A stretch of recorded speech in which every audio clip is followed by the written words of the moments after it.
A vast, endless expanse of churning waters stretched beyond what the eye could see, dark and restless, untouched by any light. The silence of the void was broken only by the rhythmic crashing of waves, a primordial symphony of chaos. This was no ordinary ocean, it was alive with a raw, untamed energy. The waters seemed to pulsate with an ancient heartbeat, an echo of a time before time. It was from this chaotic surge, this wild, heaving sea, that the Leviathan was born.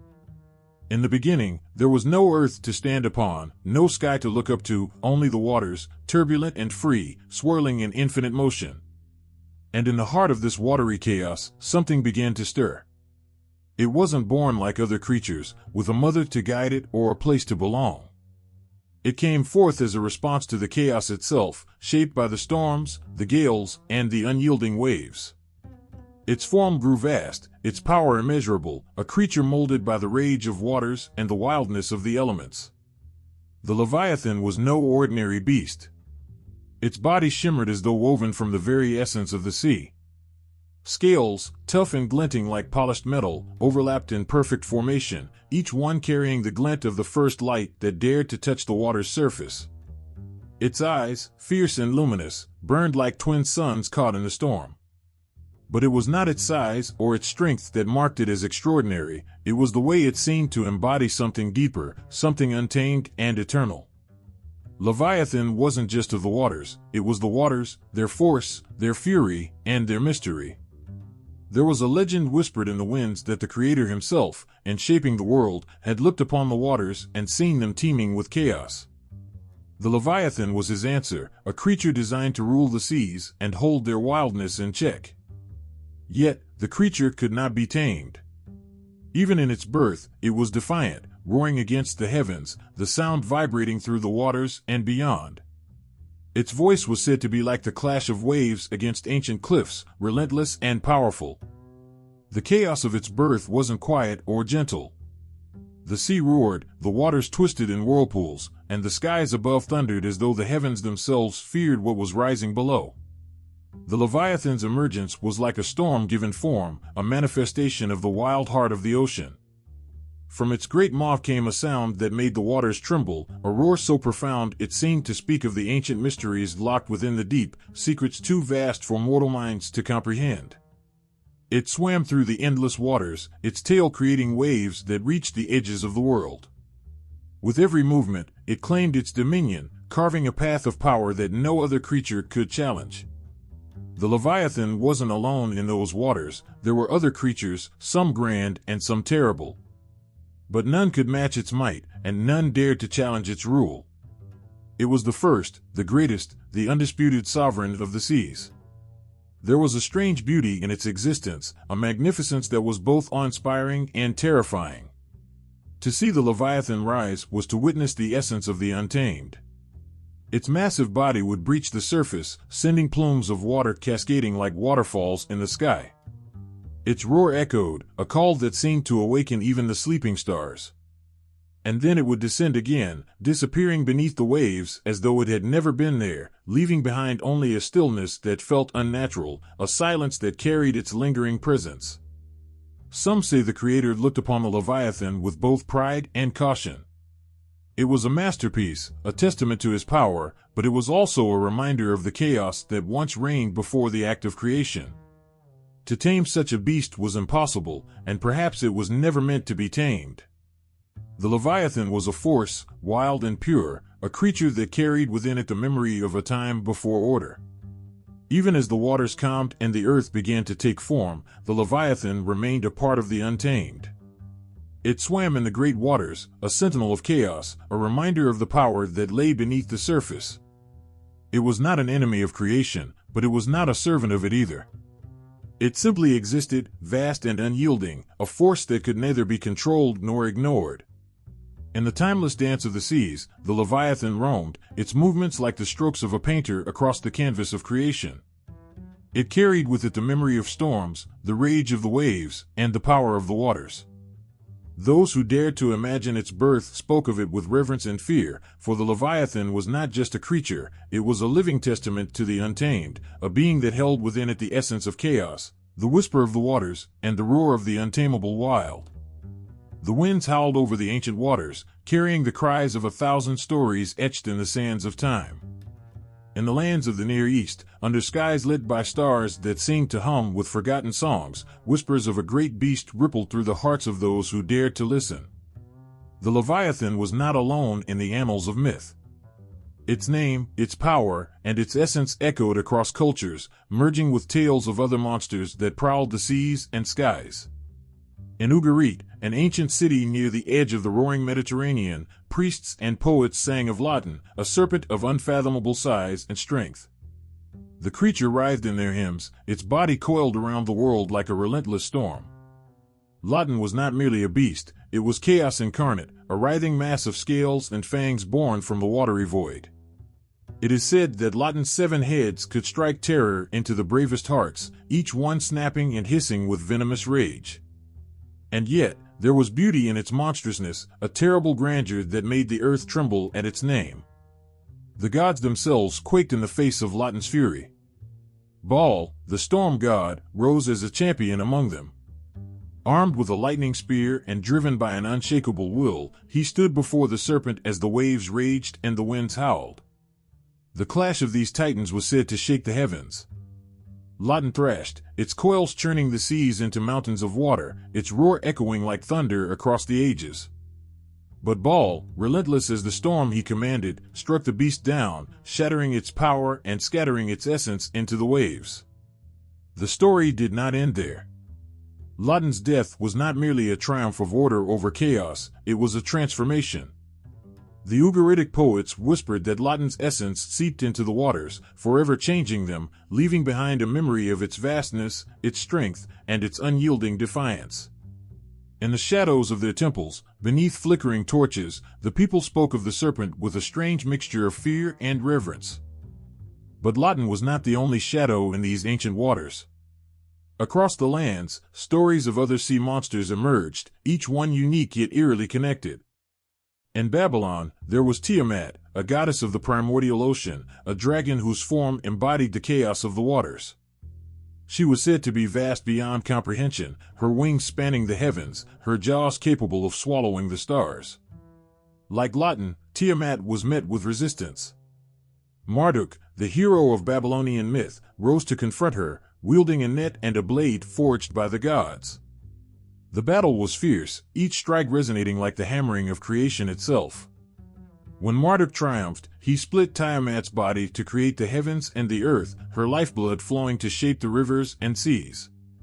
In the stories of Leviathan, there is a haunting familiarity, as though its essence was drawn from the same storm that birthed Leviathan and Tiamat. These creatures, these monstrous beings of water and chaos, seemed to share a heartbeat, a pulse that tied them together across lands and cultures. The Leviathan's scales, its twisting coils, its defiance of the heavens, it was as though it carried within it the whispers of its kin, echoes of battles fought and worlds reshaped. But Leviathan was more than an echo. Its roar was its own, its presence unmistakable. In the ancient texts of the Near East, it surged forth as a being both feared and admired. Its body stretched across the imagination like a storm that refuses to fade. It shared the chaos of Leviathan, the wrath of Tiamat, and yet it stood apart, unique in its ferocity and power. The people who told these tales did not see it merely as a beast. They saw in it a reflection of the waters themselves, beautiful, terrible, and eternal. The storytellers of these lands spoke with hushed voices around their fires, their words weaving the Leviathan into a tapestry of myth. They told of its eyes, glowing like embers in the shadows of the waves. They spoke of its scales, which shone like molten metal beneath the light of the sun. They described its movements, so vast and fluid that they seemed to reshape the very horizon. To speak of Leviathan was to acknowledge the power of the untamed, to face the fear that lurked within the waters. In every corner of the ancient Near East, these stories shared a common thread, a sense of awe and terror before something greater than themselves. The Leviathan, Leviathan, Tiamat, and countless others, they were not merely creatures. They were forces, beings that carried within them the weight of chaos and the memory of creation's struggle. Their roars were not merely sounds, but the voice of the waters themselves, a reminder of the power that lay beneath the surface, waiting, watching. The Leviathan swam through these tales like a shadow, vast and unstoppable, its presence felt even when its name was not spoken. It was a part of something greater, a chorus of monsters that sang of chaos and creation, of destruction and renewal. And though its origins were tied to the waters of one tradition, its story surged beyond them, carried by the tides to distant lands and distant hearts. It was a beast unlike any other, and yet it was kin to all those who rose from the chaos to challenge the heavens. The waters churned with a fury that seemed alive, wild, and untamed. But above the chaos, a voice cut through the storm, firm and unyielding. This was not the roar of a beast or the crash of waves, it was something greater. It carried authority, the power to speak existence into being. With each word, the chaos began to take shape, bending to a will that could not be defied. And then, out of the roiling seas, it emerged, Leviathan, vast and magnificent, the embodiment of everything the Creator allowed to remain untamed. Its scales gleamed like molten gold under the first rays of light, each one a masterpiece of strength and precision. Its eyes burned with a fire that seemed eternal, reflecting the heavens and the waters alike. And yet, for all its grandeur, Leviathan was not a mistake or a rebellion. It was crafted with purpose, shaped by the same hand that molded the stars and the earth. It was chaos given form, a living reminder that even the wildest forces had a place within the grand design. The Creator looked upon Leviathan, and there was no fear, no regret, only pride. This creature, vast and unyielding, was not an enemy of order. It was a symbol of his power, a testament to the balance he had woven into the fabric of existence. For where there was order, there must also be chaos. Where there was calm, there must also be storm.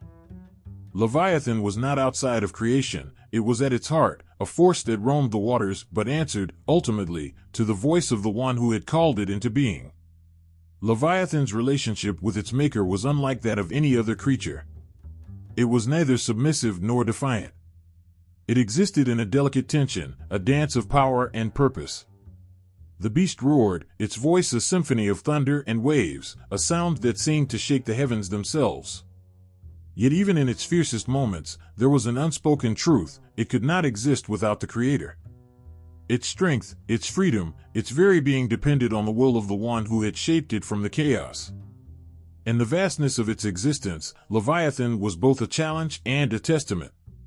To humanity, it was a reminder of their smallness, their fragility in the face of forces they could never hope to control. To the heavens, it was a display of divine creativity, proof that the Creator's power extended even to the wildest corners of the cosmos. And to the Creator himself, it was a masterpiece, a creation that needed no taming because it already fulfilled its purpose simply by existing. There was a story told among the ancients of how Leviathan once sought to test its bounds. The beast rose from the waters, its coils stretching toward the skies, its roar shaking the earth. It thrashed and twisted, as if to defy the heavens themselves. The winds howled, and the seas surged as if answering its call. But then, in an instant, the storm ceased. The waters stilled, the winds quieted, and the Leviathan was left suspended in the silence, its defiance met not with wrath, but with understanding. The Creator's voice, calm yet commanding, reminded the beast of its place, not as a foe but as a part of the harmony he had crafted. Leviathan understood. It was not a creature of rebellion, nor was it a force of evil. It was chaos, yes, but not without purpose. Its power was not meant to destroy but to reveal the limits of human control and the boundless scope of divine authority. In its wildness, it pointed back to the one who had crafted it, who held the power to command the waters and the storm. The ancients often spoke of Leviathan as a symbol, a reflection of the ongoing struggle between chaos and order. Yet they also understood that this struggle was not one of enemies but of balance. Without chaos, order would become rigid, lifeless. Without order, chaos would consume everything. Leviathan stood at the threshold, a reminder that both were needed, that the Creator's design was vast enough to encompass even the wildest forces. The beast swam through the endless seas, its movements like strokes on the canvas of creation, each one purposeful, each one part of a story too grand for mortal minds to fully grasp. It roared not out of rebellion but as an expression of its essence, a song that echoed the power of the waters and the wisdom of its maker. The Creator listened, not with fear or disapproval, but with the pride of an artist who sees the beauty in every brushstroke, even the boldest and most untamed. Leviathan was not just a creature, it was a statement. It spoke of a creator who was not afraid of chaos, who could craft beauty and purpose even from the wildest elements. It was a reminder that the divine was not limited to order and calm, but also included the storm, the surge, the roar of forces beyond human understanding. The beast existed as proof that the Creator's power was limitless, that even chaos itself could be shaped into something magnificent. To see Leviathan was to glimpse the balance that held the universe together, the tension between chaos and order, freedom and control. It was terrifying, yes, but it was also awe-inspiring. Its every movement, every roar, carried a message that the Creator's power was not confined to the predictable or the tame but extended even to the wildest corners of existence. Leviathan was not a mistake or an afterthought. It was a masterpiece, fierce and free, yet bound always by the hand that had made it. The ocean stretched endlessly, dark and restless, its surface churning with a mysterious rhythm. Beneath those waters, unseen but ever-present, something moved, vast, ancient, and alive. The Leviathan was not a mere creature of flesh and scale. It was a force, a pulse that kept the chaotic waters alive and humming. Its presence was not an accident. It was written into the very fabric of creation. The waters were chaos. They surged, uncontrolled and infinite, threatening to consume everything in their path. From the beginning, they were a force of destruction, a void that resisted shaping. Yet, there was beauty in their wildness, a kind of unrelenting energy that could not be ignored. The Leviathan was born from this chaos, not to silence it but to embody it. In its thrashing coils and thunderous roars, it carried the essence of what the waters had always been, untamed, unpredictable, and eternal. But the Leviathan did not exist merely to destroy. It was more than chaos, it was balance. The Creator, in infinite wisdom, saw that the universe needed not only order but also the wild, unbridled power of the untamed. Without chaos, creation would become stagnant, lifeless. Leviathan was the counterpoint, the roar against silence, the surge against stillness. Its role was to hold the waters in tension, to remind creation that life thrives in the balance between calm and storm. When the Leviathan moved, the waters obeyed. With the sweep of its tail, it could stir tsunamis that raced toward unseen shores. With a single breach, it could shake the ocean floor, sending ripples that reached the farthest corners of the world. Yet, for all its might, it was not an agent of destruction. Each wave it stirred, each current it shaped, was part of the delicate dance that sustained the world. Its chaos was not random, it was purposeful, guided by a force greater than itself. There were moments when the Leviathan would rise, its body breaking through the surface in a display of sheer power. To those who witnessed it, those brave or foolish enough to venture near, it was a sight that stole breath and silenced words. Its scales shimmered like 1,000 mirrors, reflecting the sun, the moon, the stars. It was as though the cosmos itself had been etched onto its skin, a reminder that it was not separate from creation but a vital part of it. And then it would disappear, plunging back into the depths, leaving behind a silence that was louder than its roar. In its depths, the Leviathan was said to speak, though not with words. The movements of its body, the crash of waves, the whispers of currents, all carried meaning. It spoke to the waters, commanding their flow and taming their fury. It spoke to the winds, guiding their path across the seas. And perhaps, in ways that humanity could never understand, it spoke to the stars, its presence a reflection of the infinite balance that held the universe together. The ancients feared and revered Leviathan in equal measure.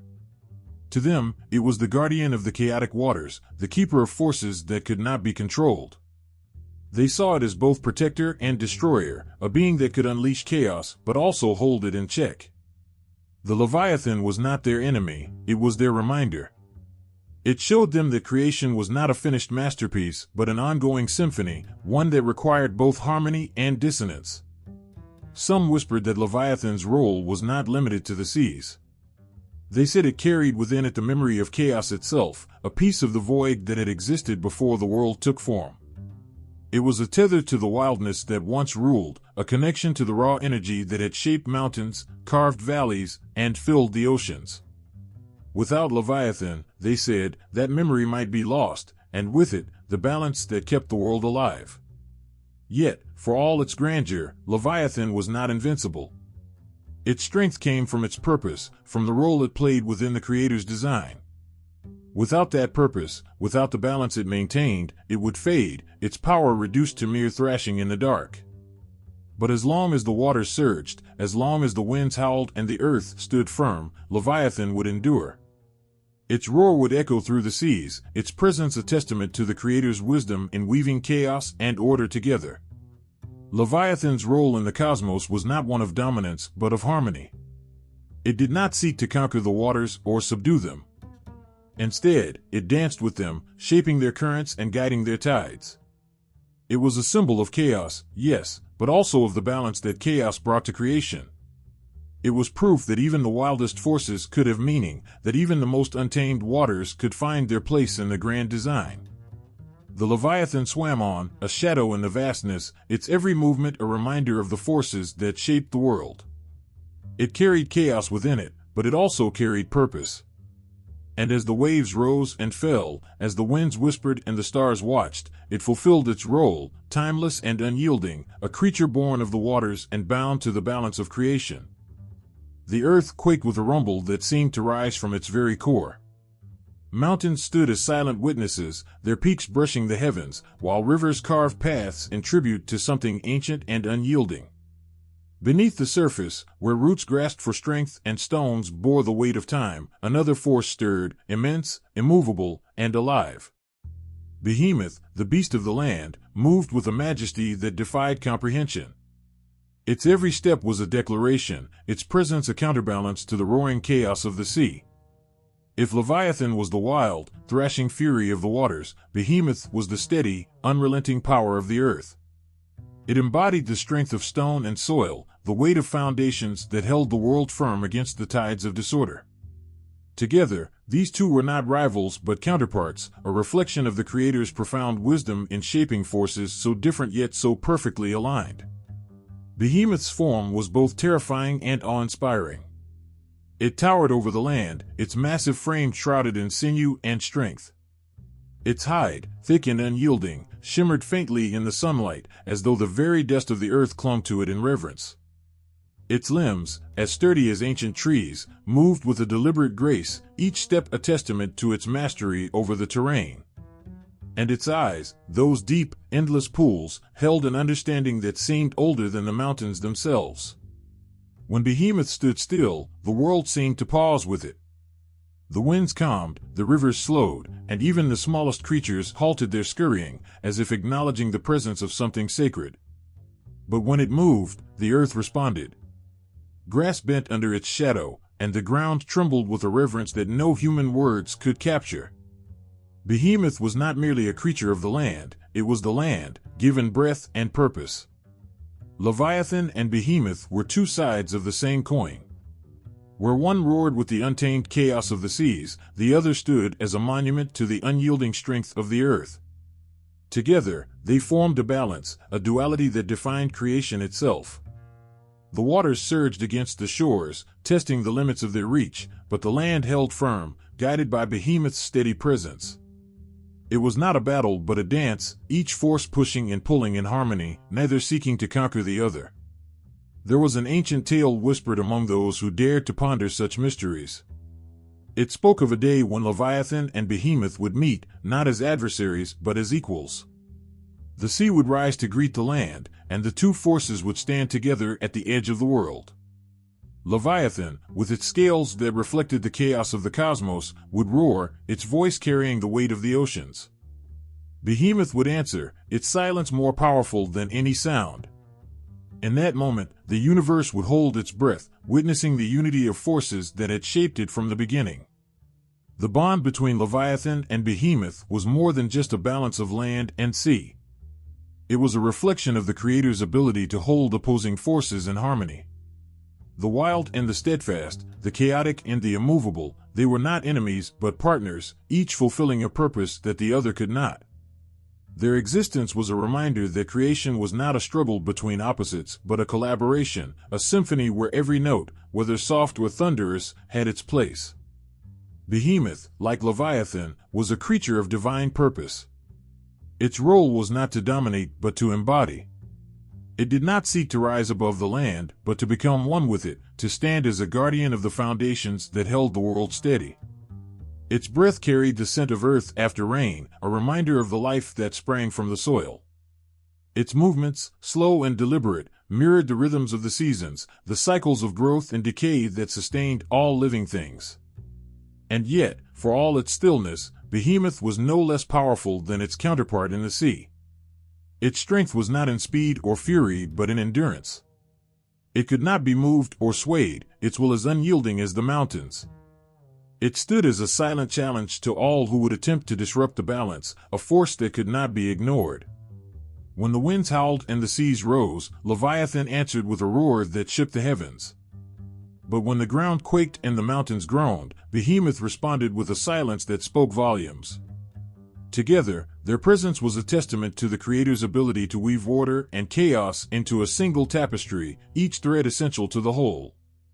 The ancients often gazed at the horizon, where the land met the sea, and wondered if they were witnessing the edges of these two forces. They spoke of Behemoth grazing in the fertile valleys, its every step shaping the world. They whispered of Leviathan, its coils twisting through the waters, its movements a reminder of the depths yet unseen. But in their hearts, they knew that these were not separate tales. They were one story, a story of balance, of forces that could not exist without each other. And so, Behemoth stood, vast and unwavering, while Leviathan roamed, fierce and untamed. Each carried within them the essence of their domain, yet they were bound together by something greater than either could comprehend. They were not merely creatures, they were symbols, living proof that creation was not about choosing between opposites, but embracing them both. Together, they formed the foundation of the world, their presence a reminder that even the most powerful forces must coexist to sustain the delicate balance of life. The voice of the whirlwind thundered, shattering the stillness and filling the air with a power too great to withstand. Job, broken and questioning, stood before this storm, trembling under the weight of what he could neither comprehend nor deny. In the presence of this voice, his grief and demands for answers seemed as fragile as smoke. And then, amidst the torrent of words, came the image that silenced even the deepest cries of his heart, a creature so vast, so incomprehensible, that to hear of it was to glimpse the edges of eternity itself. Leviathan. Can you pull in Leviathan with a fishhook? The question hung like a thunderclap, its weight crushing. Of course, Job could not. No one could. This was no mere beast to be tamed or subdued. It was chaos incarnate, a force that laughed in the face of human strength. The description followed in waves, each more vivid and terrifying than the last. Leviathan's scales were a fortress, impenetrable and gleaming, reflecting the light like molten shields. Its teeth were rows of daggers, its breath a furnace. Smoke coiled from its nostrils, and flames licked at the edges of its maw. To look upon it was to face a nightmare made flesh, a creature whose very existence mocked the limits of human understanding. The voice continued, relentless. Leviathan could not be caught or controlled. Its power was absolute. Who could approach it without trembling? Who could stand before it without their courage dissolving into fear? It rose from the waters like a living storm, its body twisting and coiling, each movement sending shivers through the depths. Even the strongest warriors turned pale at the thought of confronting it. Weapons that could fell armies shattered like glass against its hide. Spears, arrows, and swords, nothing could pierce the impenetrable armor that wrapped this beast like the night itself. And yet, there was something more profound than terror in the words. Leviathan was not simply a monster to be feared. It was a revelation, a testament to the Creator's power and majesty. Who then is able to stand against me? The voice demanded. The creature was not an adversary but a masterpiece, its ferocity and grandeur reflecting the boundless strength of the one who had formed it. Leviathan was chaos, but it was chaos held in check, chaos bound by a will far greater than its own. In Psalm 104, the tone shifted, though the awe remained. Here, Leviathan was no longer a force of dread but a symbol of the Creator's boundless creativity and joy. It played in the vast expanse of the waters, a creature of untamed beauty, thriving in the world that had been crafted for it. The seas stretched wide, teeming with life, and Leviathan moved among them with a freedom that spoke of divine delight. It was not merely tolerated but celebrated, a living embodiment of the wildness that made creation so breathtakingly alive. The psalmist's words painted a picture of the seas as a canvas and Leviathan as one of its boldest strokes. Ships sailed upon the waters, dwarfed by their vastness, while Leviathan swam below, unbothered and immense. It was a reminder that not all of creation was meant for human control. Some things existed simply to be, their purpose known only to the Creator who had spoken them into life. Leviathan's place in the psalm was not as a threat but as a wonder, a being that declared the glory of its maker with every flick of its tail. And yet, even in this depiction, the power of Leviathan was never diminished. It remained untouchable, its strength unmatched. The seas themselves seemed to bow to its presence, their waves rippling in response to its movements. But this strength was not a challenge, it was a song, a melody that resonated with the psalmist's own praise. The Creator who had made the mountains and stars had also made Leviathan, and in its wildness, there was a kind of worship that needed no words. The contrast between these two depictions, Job's harrowing encounter and the psalmist's hymn of wonder, spoke to the many faces of Leviathan. It was chaos and beauty, terror and joy, a creature that could not be confined to a single meaning. To Job, it was a reminder of human frailty, a symbol of forces beyond control or comprehension. To the psalmist, it was a celebration of divine creativity, proof that even the wildest things had their place in the Creator's grand design. But perhaps the most striking truth of all was this: Leviathan was never its own master. For all its might and majesty, it moved according to the will of the one who had created it. Its power was immense, but it was a borrowed power, a reflection of something far greater. It could not be tamed by human hands, but neither was it outside the bounds of divine authority. The same voice that had summoned the stars into being had also called Leviathan forth, setting its boundaries and giving it life. In the whirlwind, Job saw this truth with a clarity that left him undone. Leviathan was not an answer to his suffering, nor was it meant to be. It was a revelation, a glimpse of a power so vast and a wisdom so deep that it could not be questioned or challenged. In its terrible beauty, Leviathan reminded Job of his place, not as one who could demand understanding, but as one who could trust in the one who held all things, even chaos, in perfect balance. In the psalm, Leviathan danced through the waters, its every movement a testament to the Creator's joy. It was not a beast to be feared, but a creature to be marveled at, a symbol of life's untamed wonder.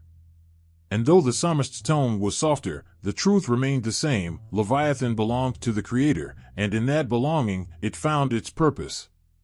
The image of Leviathan lingered long after the words were spoken. It was more than a creature, it was a force, a symbol, a reminder. It roared and played, thrashed and danced, its presence a reflection of the divine.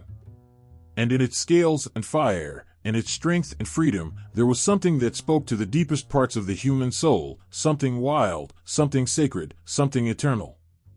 The sea churned with a restless fury, waves crashing against one another in a chaos that seemed alive. The horizon blurred, as though the very fabric of the world was trembling under the weight of something unseen. And then, rising from the turmoil, came the silhouette of Leviathan.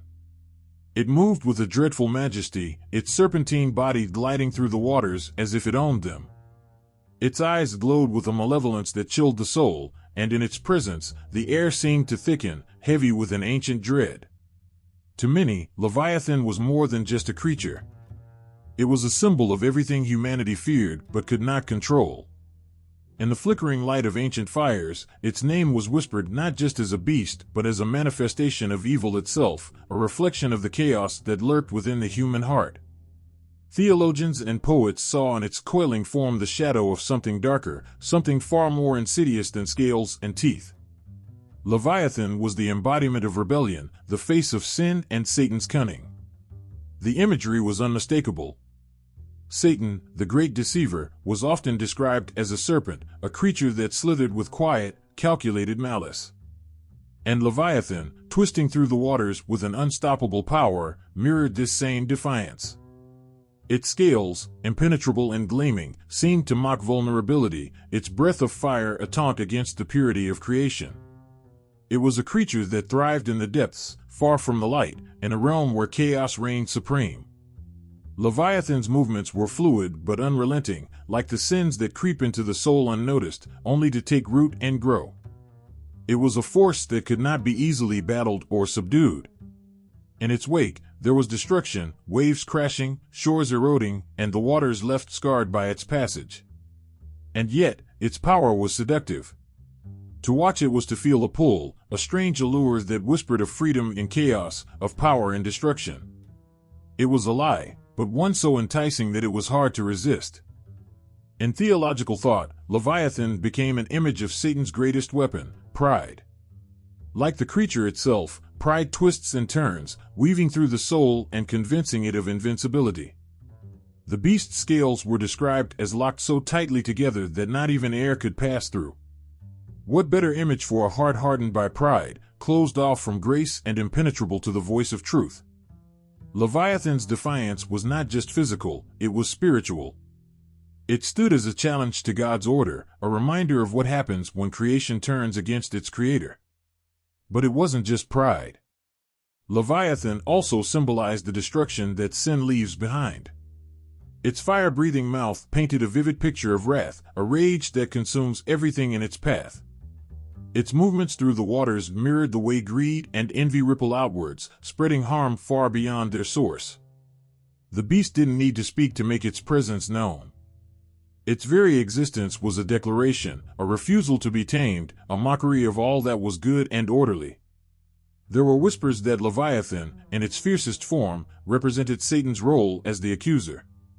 Its piercing eyes, glowing with an unnatural light, seemed to see straight through to the soul, exposing every weakness, every hidden shame. It was a creature that thrived on fear, feeding off the vulnerabilities of those who dared to stand in its way. And just as Satan seeks to isolate and condemn, Leviathan moved with a precision that isolated its prey, cutting it off from safety, leaving it vulnerable and alone. In these theological reflections, Leviathan's connection to evil became deeply personal. It was no longer just a sea monster thrashing in the waters, it was the whisper of doubt that creeps into the mind, the surge of anger that clouds judgment, the selfishness that pulls people away from one another and from God. It was a mirror, reflecting the chaos that resides within every heart, a chaos that only grows when left unchecked. But Leviathan's greatest weapon was its ability to disguise itself. Its beauty was as overwhelming as its terror. The glittering scales, the graceful movements, the sheer power, it all seemed almost enchanting. And wasn't that the nature of sin? To appear as something desirable, something that promised fulfillment, only to drag its victims down into the depths? Theologians saw in Leviathan the perfect image of temptation, alluring, powerful, and ultimately destructive. Yet even as Leviathan roared and writhed, its defiance was not without limits. The same texts that painted it as a symbol of evil also reminded readers that it was a created being, subject to the will of the Creator. Its fury, its chaos, its destruction, all were permitted but not unchecked. It moved within boundaries set long ago, its power vast but not infinite. And this, perhaps, was the most humbling truth of all. Even in its rebellion, Leviathan could not escape the hand of the one who had formed it. For those who looked upon Leviathan as a symbol of Satan, this was a reminder that evil, no matter how terrifying, was not ultimate. Chaos could roar, and sin could destroy, but they were not beyond the reach of divine authority. Leviathan, with all its fury and might, was a shadow, a reflection of a greater truth. And though it seemed unstoppable, it was only a part of the story, a piece of a much larger design. The image of Leviathan, coiling and unyielding, continued to haunt the imagination. Its presence lingered in the darkest corners, a reminder of the battles waged not just in the waters but within the soul. It was a symbol of the chaos that seeks to undo creation, the pride that turns hearts to stone, and the destruction that sin leaves in its wake. But even as it thrashed and roared, there was a sense that it too was part of something far greater, a force that, in the end, could never overtake the light. The skies burned with a furious light, clouds boiling in shades of crimson and gold. The ground trembled, and the air thickened with a palpable sense of dread. From the distant horizon, a sound rose, a low, guttural roar that shook the heavens themselves. Leviathan, the twisting serpent, emerged from the abyss, its monstrous form writhing in defiance of the order it sought to undo. Its scales glinted like shards of obsidian, each one reflecting the chaos that churned within. Its eyes burned with an ancient, malevolent fire, and its movements carried the weight of a creature that had witnessed the dawn of creation and now sought to challenge its end. The prophet's words rang out like a clarion call, their echoes lingering across the ages. In that day, the Lord with his hard and great and strong sword will punish Leviathan the fleeing serpent, Leviathan the twisting serpent, and he will slay the dragon that is in the sea. It was a promise spoken with both gravity and hope, a battle that would mark the end of days, a reckoning between chaos and the unyielding might of divine justice. Leviathan's twisting form was more than a physical threat. It embodied the chaos that sought to devour the world, the rebellion that lurked beneath the surface of creation. Its every movement seemed to mock the established order, a challenge to the harmony that held the universe together. This was not a creature content to stay hidden in the abyss. It rose with purpose, its coiling body a declaration of war against all that was good and holy. And yet, it was not merely a beast of brute strength. The twisting serpent was cunning, its movements deliberate and calculated. Its tail lashed out, sending waves crashing against the shore, while its coiled body obscured its true intent. It was chaos with a mind, rebellion with a plan, a force that could not be easily subdued. To face Leviathan was to stand before the embodiment of every fear, every doubt, every force that sought to undo the foundations of existence itself.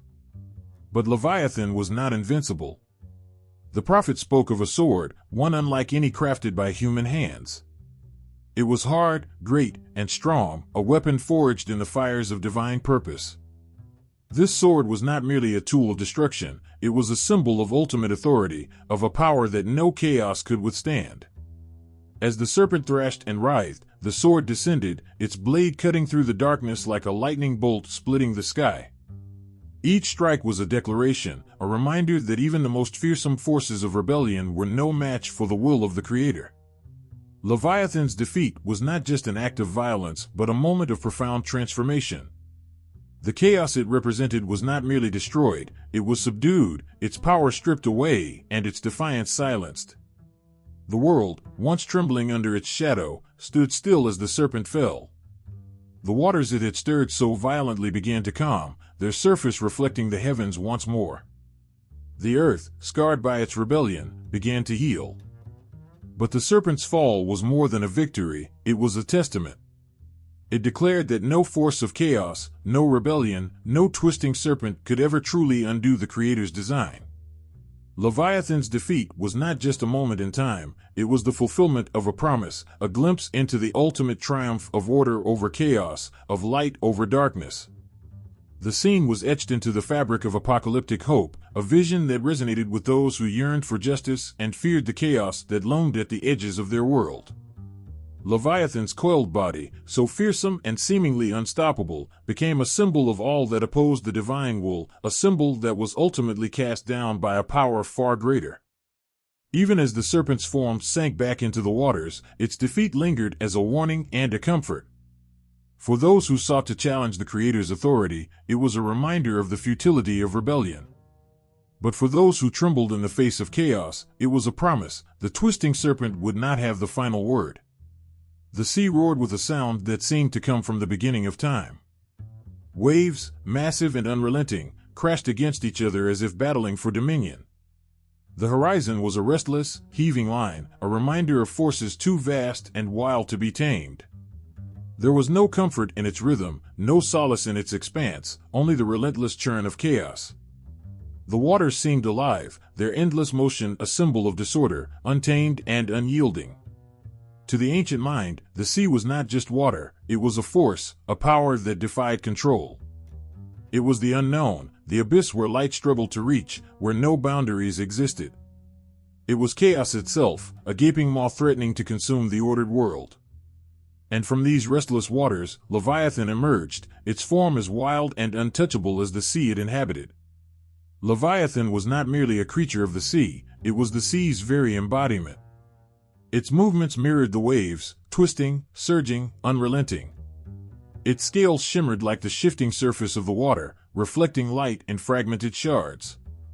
It carried the chaos of the sea within its being, a living, breathing reminder of the tumultuous forces that threatened to break the world apart. In the ancient texts, the sea was described as a place of terror, the domain of uncontrollable forces that stood in opposition to the order of creation. When the world was formed, it was spoken into being from chaos. God's voice separated the waters, carving boundaries where none had existed before. Yet, the sea always remained, a reminder that chaos, though subdued, was never fully destroyed. It lurked at the edges, a force waiting to surge forth again. Leviathan moved within this chaos, a symbol of its untamed fury. Its presence in the waters was not accidental, it belonged there, thriving in the disorder, feeding off the fear it evoked. Its every motion sent ripples through the waves, turning calm waters into a storm, reminding those who watched of their fragility in the face of such overwhelming power. The sea's chaos was not just physical but symbolic. It represented everything humanity feared but could not control: death, destruction, the unknown. It was the place where order dissolved, where boundaries were meaningless, where the fragile constructs of human life were swept away without warning. And Leviathan, with its monstrous form and unstoppable strength, was the chaos-given form, a creature that could not be reasoned with or subdued. When the storm raged, and the waters rose to engulf the land, it was as if Leviathan itself was stirring. The winds howled, the waves battered, and the world trembled under the onslaught of chaos unleashed. People clung to whatever they could, their prayers rising above the roar of the waters, pleading for deliverance from the abyss. And in those moments, Leviathan seemed invincible, its power absolute. Yet, even as it embodied chaos, Leviathan's presence served a purpose. It reminded the world of the fragility of order, of the thin line that separated stability from destruction. Its defiance was a challenge, a test of the strength of the boundaries set by creation. The sea's chaos, with Leviathan at its heart, was both a threat and a paradoxical necessity. For without the chaos, the triumph of order would lose its meaning. The sea, wild and untamable, was a reflection of the human soul in its darkest moments. It mirrored the fears, the doubts, the turmoil that churned within, threatening to overwhelm. And Leviathan was the voice of that chaos, roaring from the depths, reminding humanity of its limits. It was a force that could not be ignored, one that demanded to be acknowledged even as it was fought against. When the waters surged, swallowing ships and eroding shores, it was easy to believe that chaos would prevail, that the sea would consume the world and return it to the void. And yet, the boundaries held. The waters, though furious, were contained. Leviathan, though fearsome, was restrained. There was a power greater than the chaos, a voice that had once spoken over the waters and set them in their place. Even as Leviathan writhed within the sea, it could not escape the order imposed upon it. Its power was vast, but it was not limitless. The chaos it embodied was real, but it was not ultimate. The sea and all its fury were held in the balance, allowed to roar but not to overrun.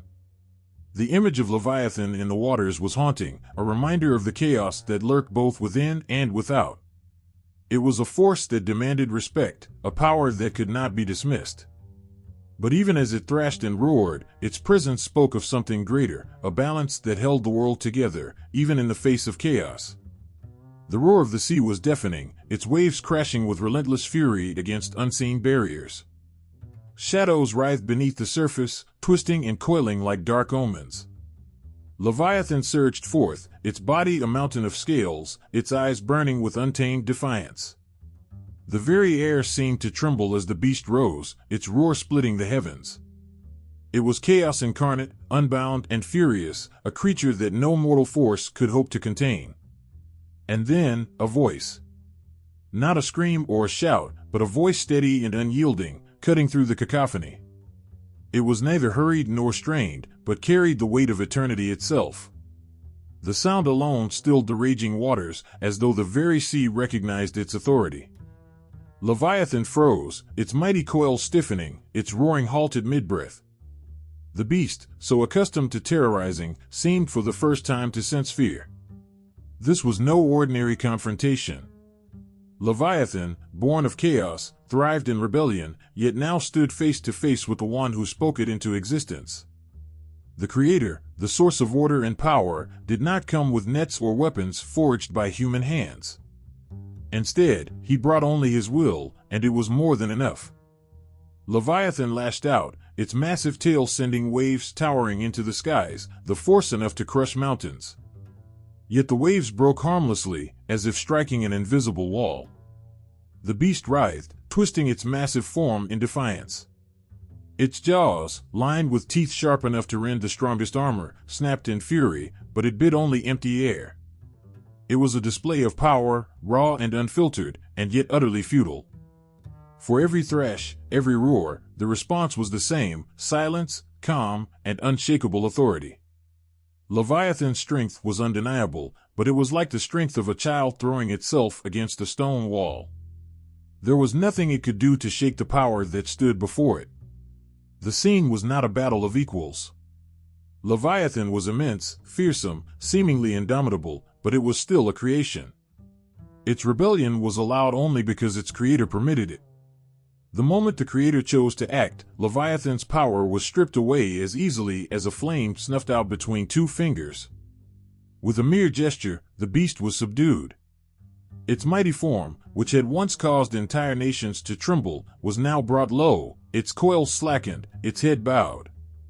The sea, which moments before had been a tempest of chaos, grew calm, its waves flattening as though in reverence. Leviathan, the terror of the depths, was reduced to nothing more than a reminder, a display of what chaos could become when it forgot its boundaries. And yet, the taming was not done out of cruelty or vengeance. It was not a punishment for the sake of pain. It was a declaration, a demonstration of where true power resided. Leviathan, for all its strength, was not destroyed but subdued, held in the palm of a hand far greater than itself. It was a statement that no matter how wild the chaos, no matter how ferocious the rebellion, all things ultimately bowed to their Creator. The sight of Leviathan, subdued and silent, was both humbling and awe-inspiring. It was a reminder of the fragility of all things before the divine. Even the mightiest forces, the most untamable powers, could be brought to heel by the one who spoke and made it so. And as the sea grew calm, as the beast's fury faded into nothingness, the world seemed to breathe again. The taming of Leviathan was not just an act of power, it was a promise. A promise that chaos would never have the final word, that no matter how wild the storm, there was always a force greater, a hand strong enough to still the waters and silence the roar. The sky above was shrouded in a murky haze, and the earth seemed to tremble under the weight of something ancient and vast. In the shadows of memory and myth, two titanic forces stirred: Leviathan, the twisting serpent of the waters, and Tiamat, the Babylonian dragon of chaos. Though separated by lands and tongues, their stories whispered the same haunting truth: chaos was not a thing to be taken lightly. Tiamat, mother of the primordial waters, was vast and terrible. Her body stretched across the void, her essence coiled in the swirling abyss before the world began. To the Babylonians, she was the source of creation and destruction, a being of immense power who gave life, but also threatened to undo it all. Her breath birthed storms, and her eyes burned with the fury of the wild, untamable seas. She was no mere beast, she was chaos itself, a force that resisted order and boundaries. Leviathan was her echo across time and space. Like Tiamat, it roamed the waters, embodying their wrath and unpredictability. Where Tiamat was a creator-turned-destroyer, Leviathan was the ceaseless reminder that chaos could never be fully subdued. Both existed as symbols of what lurks beyond the edges of control, both served as living warnings of the fragility of order in a world that teetered on the edge of the abyss. In the myth of Tiamat, her rebellion came when the younger gods sought to impose structure on her waters. She unleashed her fury, birthing an army of monstrous children to strike back. Her voice shook the heavens as she prepared for war, her power so great that even the gods quaked in fear. None dared to face her, none but Marduk, the warrior god who would become the hero of the Babylonian creation myth. Marduk's battle with Tiamat was not just a clash of weapons, but a war of ideologies. He carried a net to ensnare her, a bow to strike her heart, and the will to impose order on the chaos she represented. Their fight raged across the cosmos, Tiamat's massive form thrashing and roaring, her breath scorching the skies. When Marduk finally struck her down, her body split in two, and from her remains, he shaped the heavens and the earth. Order was born from her chaos, but the memory of her rage remained, etched into the stories of her people. Leviathan, too, faced its challenger, but its tale took a different path. In the scriptures, Leviathan is not fought by a hero, but subdued by the Creator himself. The beast is captured in the net of divine will, its power diminished not by violence, but by the sheer force of authority. Its twisting form, once unbound and free, is placed firmly within the boundaries of creation. Yet, like Tiamat, Leviathan is not entirely erased. Its presence lingers, a shadow that reminds the world of the chaos lurking beneath the surface. Despite their differences, the parallels between Tiamat and Leviathan are striking. Both rise from the waters, their bodies entwined with the currents that symbolize disorder. Both challenge the forces of order, their defiance a testament to the enduring power of chaos. And both, in the end, are subdued, not destroyed, but tamed, their wildness shaped into something that serves the greater balance. Tiamat's death brought the creation of the world, but it also brought the knowledge that chaos was never truly gone. Leviathan's taming did the same. It reminded humanity that order, though strong, was not absolute. The forces that shaped the world were vast and wild, and they could never be fully contained. There is a haunting beauty in these tales, a rawness that speaks to something deep within the human spirit. Chaos, whether in the form of Tiamat or Leviathan, is not just an enemy to be defeated but a force to be understood. It is the source of creation and destruction, the wild pulse that keeps the world alive. Without it, there would be no balance, no push and pull between order and disorder, no tension to shape the story of existence. The stories of Tiamat and Leviathan are not just about battles or victories, they are about the delicate dance between chaos and order. They are about the forces that cannot be fully controlled, the truths that cannot be ignored. They remind us that the world, for all its order, still carries the mark of the waters, the echo of the wild, untamed serpent. The sea was dark, endless, and alive with whispers of creatures that defied imagination. Among the shadows, forms moved, twisting, writhing, and waiting. Tales of these beasts bled from one culture to another, their shapes changing but their essence remaining the same: fear, power, and chaos. In the ancient Greco-Roman world, those whispers found names: Hydra, Cetus, monsters that carried the echoes of Leviathan's endless coils. The Hydra was a creature of nightmares. Born from the foul waters of the swampy Lake Lerna, it was said to have many heads, each capable of striking terror into the bravest of hearts.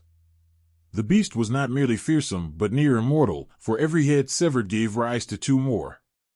It was a creature that mocked the fragility of mortality, a manifestation of chaos that refused to be subdued. Heracles, the great hero, was tasked with slaying the Hydra, yet even his immense strength proved almost futile against its regenerative fury. Only through cunning and fire could he triumph, burning the stumps of the severed heads to prevent their return. And yet, the Hydra's defeat did not mark its end. Its venom, extracted by Heracles, lived on as a tool of destruction. The monster's essence, its chaos, could not be fully erased. The Hydra lingered in memory, in poison, in fear. Its story was a shadow of Leviathan's, a creature born of water, defying death, challenging the order imposed upon the world. Cetus, too, rose from the watery depths. Sent as a punishment or a test, it was a sea monster of devastating proportions, a beast that demanded the sacrifice of innocence. When Andromeda, a princess doomed to die for her kingdom's sins, was chained to the rocks as an offering, Cetus emerged. Its massive form broke through the waves, a maw wide enough to swallow nations whole. Its eyes burned with a primal hunger, as if the creature itself knew it was not just taking vengeance, but asserting its dominance over the fragile order of humanity. Perseus, armed with cunning and divine tools, confronted Cetus. He did not wrestle with it in brute strength as others might have. Instead, he turned the monster's chaotic essence against itself. Using the head of Medusa, another chaotic force, Perseus turned Cetus to stone, freezing its monstrous form in defiance of the wild waters it ruled. The beast became a reminder of chaos subdued but not destroyed, a petrified shadow of Leviathan's unending struggle against divine order. The connections between Leviathan and these Greco-Roman monsters lie not just in their forms or their watery domains, but in their symbolism. Leviathan, Hydra, and Cetus were not simply beasts, they were the embodiment of untamed chaos, a force that defied humanity's attempts to impose structure. Their stories were reflections of the struggle between order and disorder, life and destruction. Leviathan's twisting coils mirrored the Hydra's regenerating heads, both relentless and unyielding. Just as Leviathan was subdued by divine power, Hydra's menace was only ended through divine inspiration and strategy. Cetus, chained to the fate of human hubris, echoed Leviathan's role as a tool of cosmic balance, destroying when balance was broken, subdued when order was restored. And yet, these creatures were not wholly evil. Their ferocity, their chaos, was not malicious but intrinsic. They acted as they were made to act, serving as challenges and reminders of humanity's place in a vast, untamed universe. To the ancients, these monsters were not merely foes but teachers, their stories carrying the weight of lessons that could not be ignored. The sea, the birthplace of these legends, held a unique power over the human imagination. Its vastness, its depths, its unknowable nature, it was a reflection of the chaotic forces these monsters represented. Leviathan swam those waters, as did Hydra and Cetus. Though their forms differed, their essence was the same, a force that could not be ignored, a challenge that demanded both fear and respect. Even now, the stories of these monsters linger. Their shapes have changed, their names have shifted, but the fear they inspire remains the same. They remind us that chaos is not a thing to be conquered but a force to be understood, a shadow that lies beneath the surface of all creation. Leviathan, Hydra, Cetus, they are not just myths. They are warnings, echoes of the wild, untamed waters from which all things arose. In the hushed silence of midnight, when the veil between the seen and unseen feels paper-thin, there is a whisper in the ancient texts of a being unlike any other. Its name coils like smoke around the tongues of those brave enough to speak it, Leviathan. But in the mystic traditions of Jewish thought, Leviathan is more than a beast, it is a riddle wrapped in infinity, a shimmering thread connecting humanity to the unknowable depths of creation. In Kabbalistic writings, Leviathan swims not just through the oceans of the world, but through the oceans of the soul. It is said to be a creature of immense beauty, so dazzling that its scales glimmer with the light of hidden truths. The Zohar speaks of Leviathan with awe, describing it as both a paradox and a purpose. It exists as a force of chaos, yes, but also as a being of divine order, crafted by the hand of God for reasons that elude simple comprehension. Leviathan's purpose in the mystic tradition is not to destroy but to reveal. It is a symbol of the great mysteries that lie just beyond human understanding, a guardian of secrets that cannot yet be spoken. To see Leviathan, even in the imagination, is to confront the vastness of what we do not know. And yet, there is a promise hidden in its terrifying beauty, a promise that those who seek with a pure heart might catch a glimpse of the divine. In the mystical texts, Leviathan's size is described as limitless, its tail encircling the world and its breath shimmering with celestial fire. It is not simply a monster but a bridge between realms. Some stories speak of it as a companion to Behemoth, destined to play a role at the end of time. On that day, it is said, the righteous will feast on the flesh of Leviathan, a meal not of physical sustenance but of spiritual enlightenment. To partake in Leviathan is to consume the mysteries of creation itself, to see the face of God through the prism of the unknowable. But Leviathan's beauty is not without danger. It is a being of contradictions, a creature that embodies both chaos and divine wisdom. Its presence reminds the mystics that the path to enlightenment is fraught with peril. The Kabbalists understood that Leviathan represents the boundary between the known and the infinite, a threshold that few dare to cross. To approach Leviathan is to risk being overwhelmed by the weight of its truth, to be consumed by the very light that one seeks. Leviathan's scales are said to glisten with secrets, each one reflecting a fragment of divine wisdom. Some mystics believed that these scales hold the names of angels, their luminescence casting a light so pure that it blinds the unworthy. Others saw Leviathan as a creature of fire and water, a fusion of opposites that speaks to the unity of creation. Its existence challenges the mystic to reconcile the contradictions within themselves, to find harmony in chaos, and to see God in the unlikeliest of places. Leviathan is also a symbol of longing. In Jewish mysticism, the sea often represents the hidden realms of the soul, the parts of ourselves that are submerged and unseen. Leviathan swims through these depths, its movement stirring the waters of our innermost being. To seek Leviathan is to seek the forgotten corners of the self, to face the fears and desires that dwell beneath the surface. And yet, there is a gentleness in Leviathan's story. The mystics speak of its role in creation not as a destroyer but as a preserver. It balances the forces of the universe, keeping chaos at bay while allowing just enough of it to exist for growth and change. In this way, Leviathan is a teacher, guiding those who seek wisdom through the turbulent waters of life. Leviathan's role in Jewish mysticism is not static, it shifts and changes, reflecting the evolving understanding of the divine. Some texts describe it as a creature of judgment, its enormous tail stirring the waters of chaos to remind humanity of its fragility. Others see it as a being of mercy, its luminous body a beacon of hope in the darkness. In all its forms, Leviathan is a mirror, reflecting the fears, hopes, and dreams of those who dare to look. The mystics also saw Leviathan as a partner in the cosmic dance of creation. It is said that God created two Leviathans, male and female, but killed one to prevent them from overwhelming the world. This act was not one of cruelty but of balance. The surviving Leviathan is both a reminder of what was lost and a guardian of what remains. Its loneliness is profound, and its song, a haunting melody carried on the winds of eternity, is said to echo through the hearts of those who listen closely. In the mystical tradition, Leviathan's song is a call to awaken. It stirs the soul, urging the seeker to rise above the mundane and reach for the infinite. But the song is not easy to hear. It is buried beneath layers of noise, hidden in the quiet moments between thoughts. To hear Leviathan's song is to feel the pulse of the universe, to sense the presence of the divine in every corner of existence. Leviathan's story is one of tension and unity, chaos and order, longing and fulfillment. It is a reminder that the path to understanding is never straightforward, that the mysteries of life cannot be unraveled without struggle. But it is also a story of hope, a promise that even in the face of the vast and unknowable, there is beauty, purpose, and light.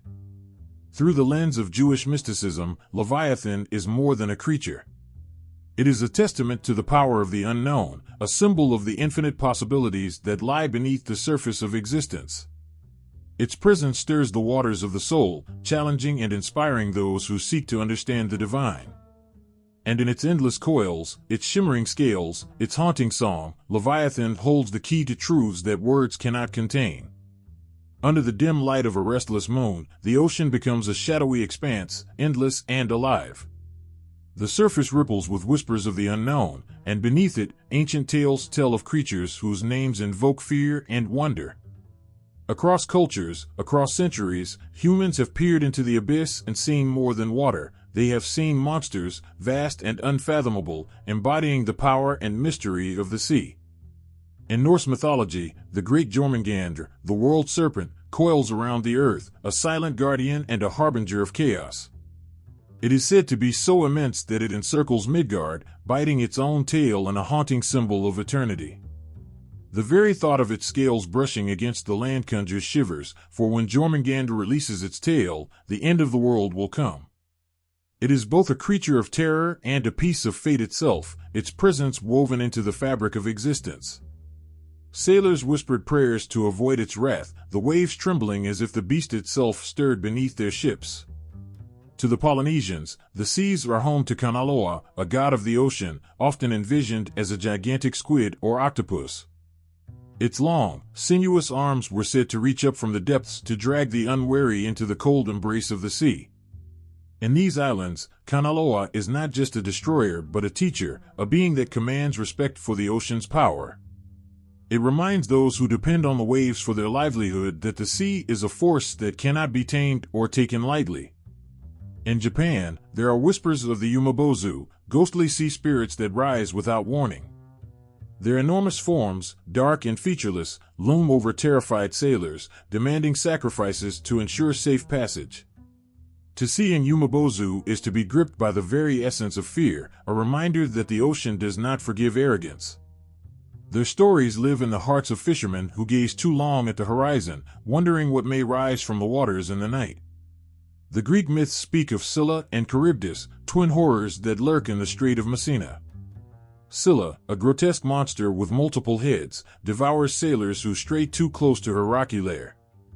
Charybdis, a ravenous whirlpool, swallows entire ships whole.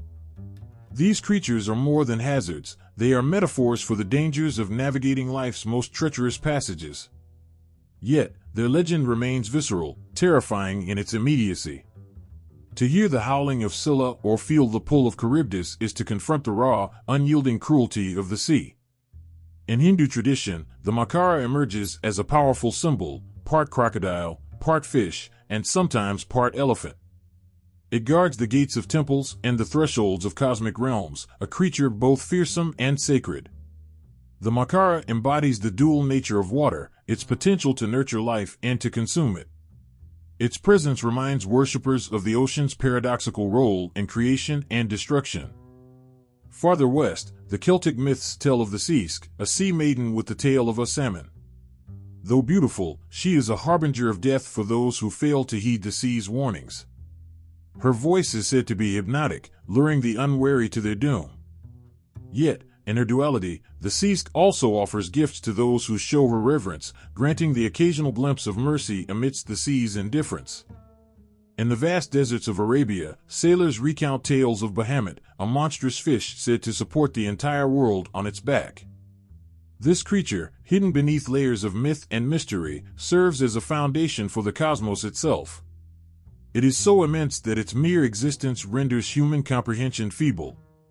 To think of Behemoth is to face the insignificance of humanity against the vastness of creation.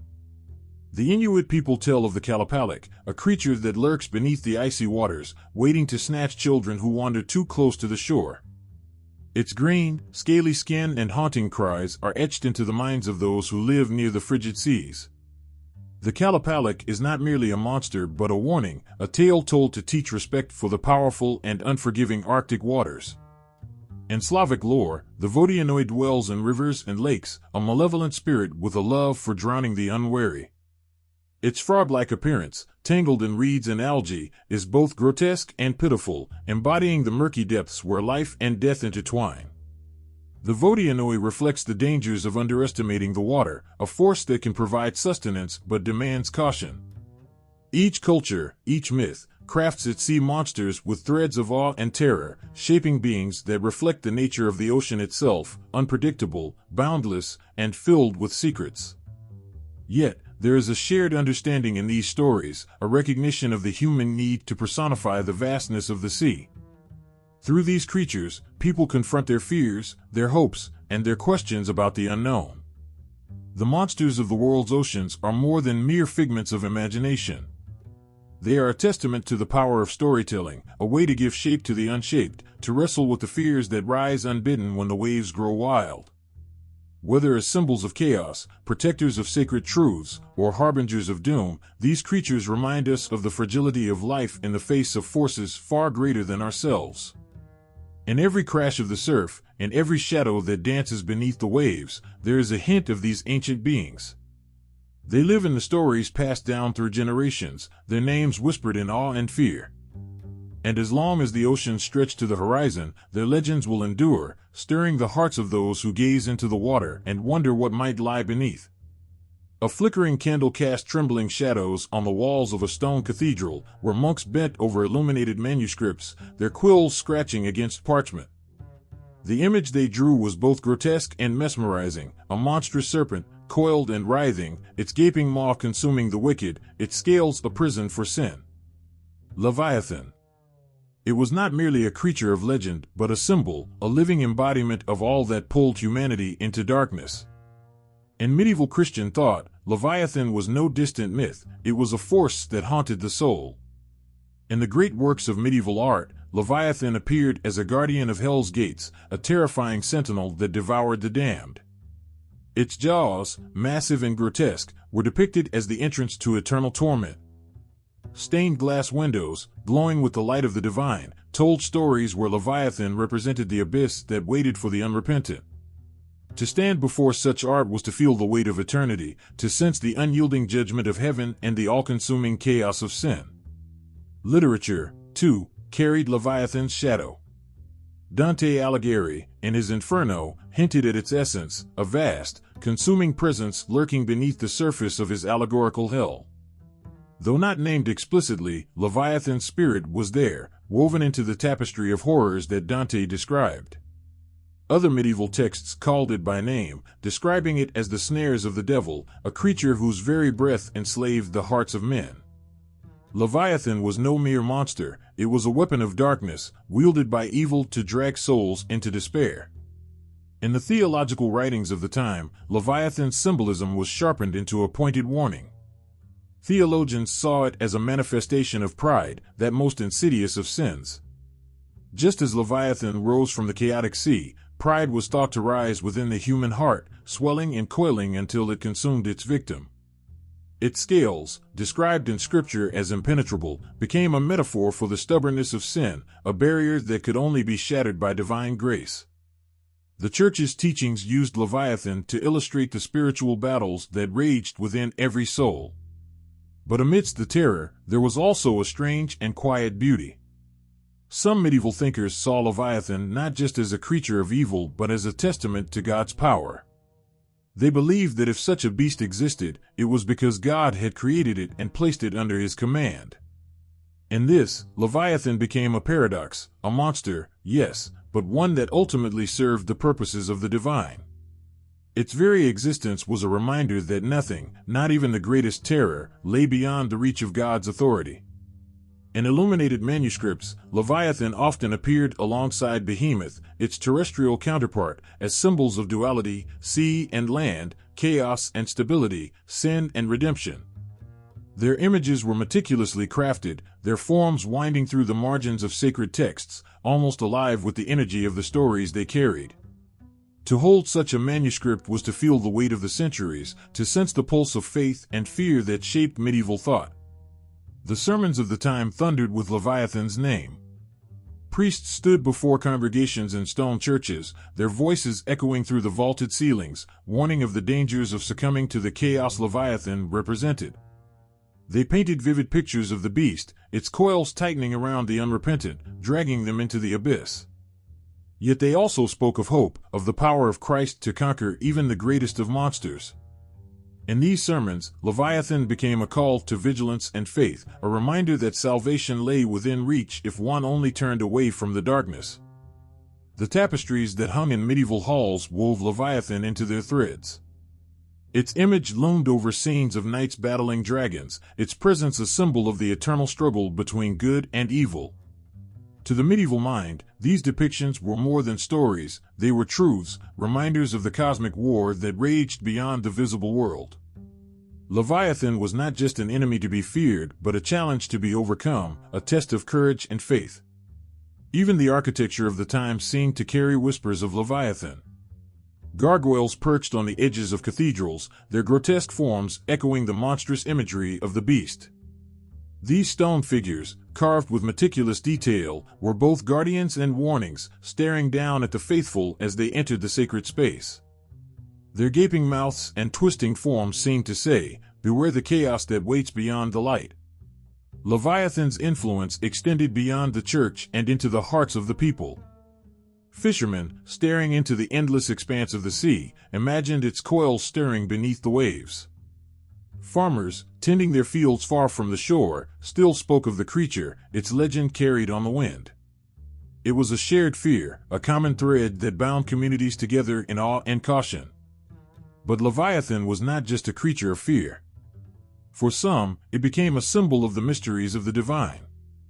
The vastness of the ocean, the endless depths where Leviathan was said to dwell, mirrored the unknowable nature of God himself. To think of Leviathan was to confront the limits of human understanding, to stand on the edge of the infinite and feel the smallness of one's place within creation. And so, Leviathan lived in the medieval imagination, not just as a monster but as a reflection of the human struggle.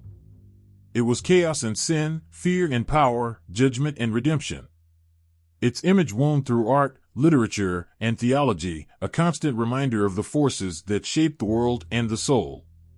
To speak of Leviathan was to speak of the depths of the human heart, where darkness and light waged their eternal battle.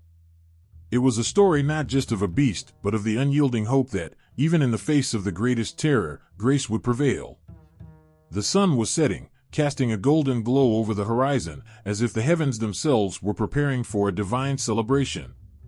The sages spoke of a day unlike any other, a day when the righteous would gather, and the greatest feast in history would unfold. But this feast was no ordinary banquet. Its centerpiece was a creature of legend, one that had haunted the seas and the hearts of humankind since time immemorial, Leviathan. In the world of rabbinic thought, Leviathan was more than a monstrous sea creature. It was a living testament to the immense power of the Creator, a being whose every scale shimmered with mystery and purpose.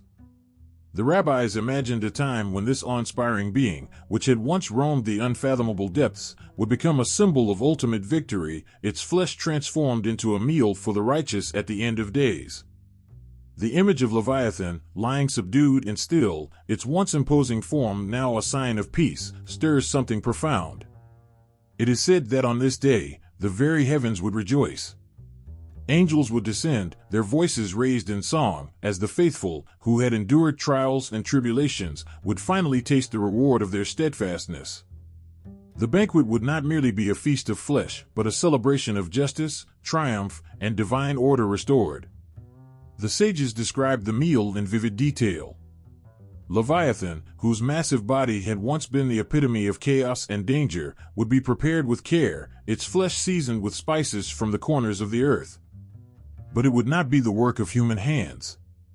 No knife could pierce Leviathan's impenetrable scales, save one, the otherworldly fin of Leviathan itself, wielded by God's decree. The image of this divine act is breathtaking, a force so grand and wild, tamed not by human might but by the hand of the Almighty. As the feast began, there would be silence, not out of fear but out of reverence. Every eye would be fixed on the scene, every heart beating with a mixture of awe and anticipation. For the righteous, this moment would carry the weight of every prayer whispered, every act of kindness done in secret, every tear shed in longing for a world made whole. This was not just a meal, it was a revelation. The rabbis spoke of Leviathan's skin, a treasure of unparalleled beauty. It was said that after the feast, the remaining scales would be stretched across the heavens, their iridescence shining brighter than the stars. These scales, once a part of the creature's fierce defense, would now serve as a canopy for the faithful, a shelter of light and divine protection. To gaze upon it would be to remember the vastness of creation and the power of redemption. This feast was not merely about the consumption of a mythical beast, it was about transformation. Leviathan, once feared and untouchable, became a gift from God, a symbol of his ultimate authority over all creation. In its preparation and presentation, there was a message: chaos, no matter how formidable, could be subdued, sanctified, and turned into something that nourished and uplifted. There is an unmistakable tenderness in the rabbis' descriptions of this event. They spoke of the righteous seated together, united in joy and purpose. The divisions of the world, wealth, status, power, would dissolve like morning mist. Every soul present had earned their place, and the feast became a gathering of pure, untainted humanity. Laughter and stories would fill the air, and the taste of Leviathan's flesh would carry a sweetness that could only come from the hands of the Creator. In the midst of this sacred gathering, the wine of paradise would flow. Drawn from the grapes of the primordial vine, this wine had been waiting for this moment since the dawn of time. Its taste was said to be beyond imagination, its aroma filling the hearts of those who drank with peace. It was not merely a drink, but a reflection of the harmony restored to creation, a liquid embodiment of the world to come. Leviathan's role in this feast was not accidental or arbitrary. It was a culmination of its existence, a transformation of its very nature. It had once been a creature of the depths, its form striking fear into the hearts of all who dared to imagine it. But now, it became a bridge between chaos and order, fear and joy, destruction and restoration. It was a reminder that even the most untamed forces could be harnessed and redirected toward something good and beautiful. There is a quiet, almost poetic justice in Leviathan's fate. It is not simply destroyed or cast aside. Instead, it becomes part of a greater story, its very being turned into a source of life and celebration. In this, the rabbis found a profound lesson, that no force in creation, no matter how wild or threatening, is beyond the reach of redemption. And so, the Feast of Leviathan lingered in the hearts and minds of those who told its story. It became a vision of hope, a promise that one day, all chaos would be stilled, all fears quieted, all wounds healed. The righteous, weary from their struggles, would sit together and share in a meal unlike any other, a meal that spoke not only of triumph but of transformation. Leviathan, the untamable beast, would become the embodiment of a world renewed. A storm brews on the canvas, the sky ripped apart by flashes of lightning that illuminate a monstrous figure rising from the sea. Waves crash against its colossal form, their fury dwarfed by the sheer presence of the beast. The artist's brush captures Leviathan as something more than a creature. It is a force of nature, a shadow of chaos given flesh. In the gallery's quiet air, viewers stand transfixed, their hearts racing as if the sea spray from the painting has touched their skin. Leviathan has haunted the imagination of artists for centuries, its image shifting with each generation's fears and hopes. In medieval tapestries, it appears as a writhing serpent, its gaping maw poised to swallow ships whole. The colors are muted, as if the thread itself cannot fully capture the terror. The creature's scales shimmer faintly, each one painstakingly detailed, reflecting a light that seems to come from within the beast itself, a light not of life, but of consuming power.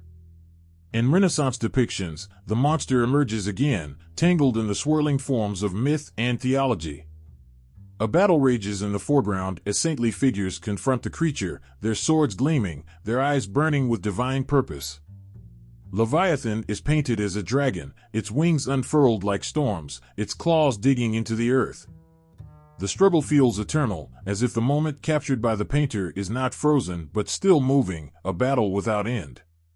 There is a particular intensity in how these depictions seem to cry out, as though the creature were not just in the painting but in the room. The curves of its body, the sharpness of its teeth, and the endless depth of its eyes, all of it draws the viewer into a world where humanity stands at the edge of oblivion, staring into the abyss. Later, the Romantic period embraces Leviathan in its own way, no longer as a theological warning but as a symbol of nature's untamable power. In these paintings, the monster looms over ships caught in a tempest, its body merging with the storm. The artists seem less interested in defeating Leviathan and more captivated by its sheer majesty. Here, the sea beast is both terrifying and beautiful, a reminder that the world's chaos can be sublime. The colors bleed together, blues and blacks and grays, creating an atmosphere of mystery. The figures in these works are often small, their faces pale with awe as they gaze up at the creature towering above them. In the modern era, Leviathan's image takes on new forms, its essence distilled into abstract shapes and ideas. Some artists abandon the form of the monster altogether, instead using jagged lines and violent splashes of color to evoke its presence. The sea becomes a void, an unending expanse of black, with the faint outline of something immense lurking just beneath the surface. Others embrace surrealism, painting Leviathan as a fusion of nightmares and dreams, a creature of impossible angles and vibrant, otherworldly hues. It is no longer bound by the sea, it emerges from cityscapes, twisting through skyscrapers and staring down at the tiny figures below. One sculpture, famous in its defiance of traditional forms, presents Leviathan as a massive installation, filling an entire gallery space. Its coils stretch to the ceiling, its head rearing back as if to roar. Visitors walk beneath its body, dwarfed by its scale, and find themselves engulfed by shadows cast from above. The material is cold and industrial, steel and wire, but the effect is alive, pulsing with menace and awe. As people step closer, they can see intricate details etched into the surface, patterns that resemble ancient runes, whispers of the beast's timelessness. Photography, too, takes its turn, capturing Leviathan not in form but in essence. Images of storms rolling across vast oceans become stand-ins for the monster itself. The sea churns, and distant horizons blur into an ominous darkness. In one particularly haunting series, a lone figure stands on the shore, facing the waves. The sea seems alive, every ripple a breath, every crash a heartbeat. Leviathan isn't seen, but it's felt, a presence too vast for the frame to hold. In literature-inspired art, Leviathan often embodies the collision between mythology and modernity. One contemporary painting portrays the creature rising in the background of a bustling port city. Ships with sleek, modern lines float in its shadow, their technology insignificant against the primal force of the beast. The city's lights reflect on the water, a false glow against the dark, unyielding presence of Leviathan. But not all depictions are grand or violent. Some artists choose intimacy, portraying Leviathan as a quiet, almost mournful figure. In one evocative piece, the monster lies curled beneath the waves, its body forming a protective circle. There is no fury, no destruction, only stillness. The colors are muted greens and blues, and the light filters softly through the water. This Leviathan is tired, not defeated but resting, its eyes half closed as though dreaming of a time before chaos claimed it. Each depiction carries an unspoken question: what is Leviathan? Is it chaos incarnate, a divine warning, or a mirror reflecting humanity's own fears and desires? Artists wrestle with this question in their work, just as those who look upon it find themselves wondering. The monster becomes not just a creature but a challenge to understand the uncontrollable forces in life, the storms that rage outside and the ones that churn within. Walking through a gallery filled with Leviathan's images, one feels an undeniable thread connecting the pieces. It is a thread of tension, fear, awe, and reverence. The monster, whether it is rising from the sea with fangs bared or lying still beneath the waves, speaks to something universal. It reminds us that there are things in the world too vast to tame, too ancient to fully grasp. And yet, in these works of art, we try to touch them, to capture their essence. Leviathan in Western art is not just a creature, it is a conversation. It is the storm we face, the darkness we fear, and the beauty we can't look away from. Whether painted in furious strokes or molded in cold steel, it demands our attention and dares us to look into the chaos and find meaning. In the stillness of the night, the ocean whispers its secrets, its waves lapping at the shore, carrying with them stories of monsters from beyond the horizon. There is something haunting in the idea of Leviathan, a creature so vast, so old, that it seems to embody the very power of nature itself. But it is not only in the quiet of the sea that Leviathan stirs. It has slithered its way into the hearts of writers, its shadow cast long across the pages of literature, from the dark verses of Milton to the haunting depths of Melville. When John Milton wrote Paradise Lost, he didn't just create a world of angels, demons, and lost innocence. No, he unleashed Leviathan upon the world, a creature whose very name conjures images of chaos and destruction. In the midst of celestial battles and heavenly fallings, Leviathan becomes more than just a symbol of evil. It becomes a force of nature, an embodiment of Satan's rebellion. Milton's words breathe life into this monster, making it not just a beast of the sea but an image of pure defiance, the very physical manifestation of evil. When the giant creature rises from the ocean, its movements are like thunder, shaking the earth, rattling the heavens. It is not just a monster, it is a challenge to God's power, a symbol of the chaos that seeks to unseat divine order. The sea itself becomes an antagonist in Milton's work, a swirling, dark abyss that holds Leviathan in its depths. In the world Milton paints, the very forces of nature, the tempest and the tides, are manipulated by the devil, and Leviathan is his ally. The vastness of the creature's form mirrors the endlessness of sin, a struggle between light and darkness that stretches across time. Milton's Leviathan is a reminder of how the forces of nature, wild and untamable, have the power to destroy, and yet they are ultimately part of the divine plan.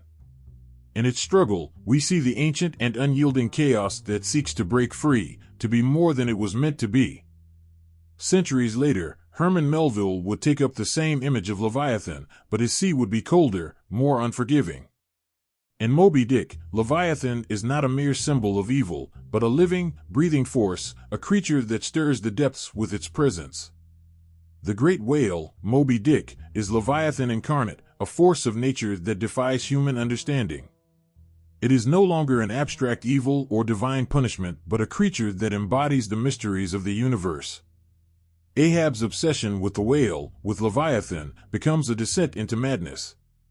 Moby Dick is the ocean's heart, a heart that beats with a rhythm no man can comprehend, a pulse that strikes fear into the souls of all who face it. There is something powerful and terrifying about Melville's Leviathan. The whale is untouchable, unreachable, and yet Ahab pursues it with a singular fury. In this chase, the sea becomes a metaphor for the unknowable, for the forces of nature that remain beyond human control. It is not simply the physical whale that Ahab hunts, but the very idea of power itself, a monster that cannot be understood or conquered. The whale's role in the novel becomes one of contradiction. It is both the source of Ahab's obsession and a symbol of the universe's indifferent cruelty.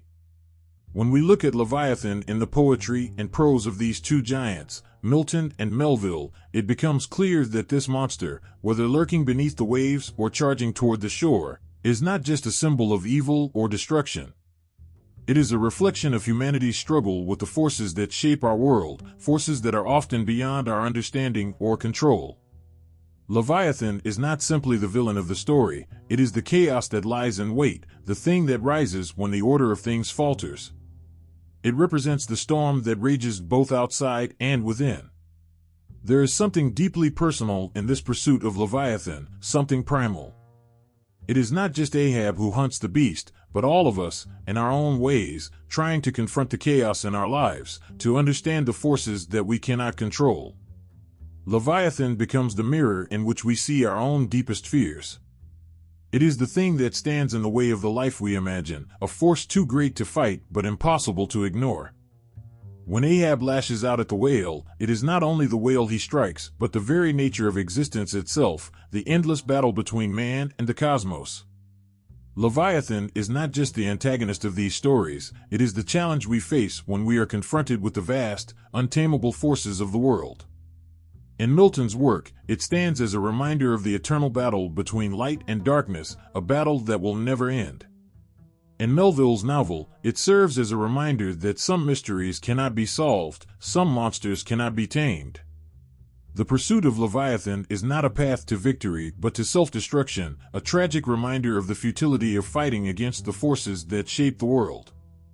The images of Leviathan in both Milton's Paradise Lost and Melville's Moby Dick come together to form a powerful portrait of the monster, a creature that is both a symbol of evil and a reminder of the limitations of human understanding.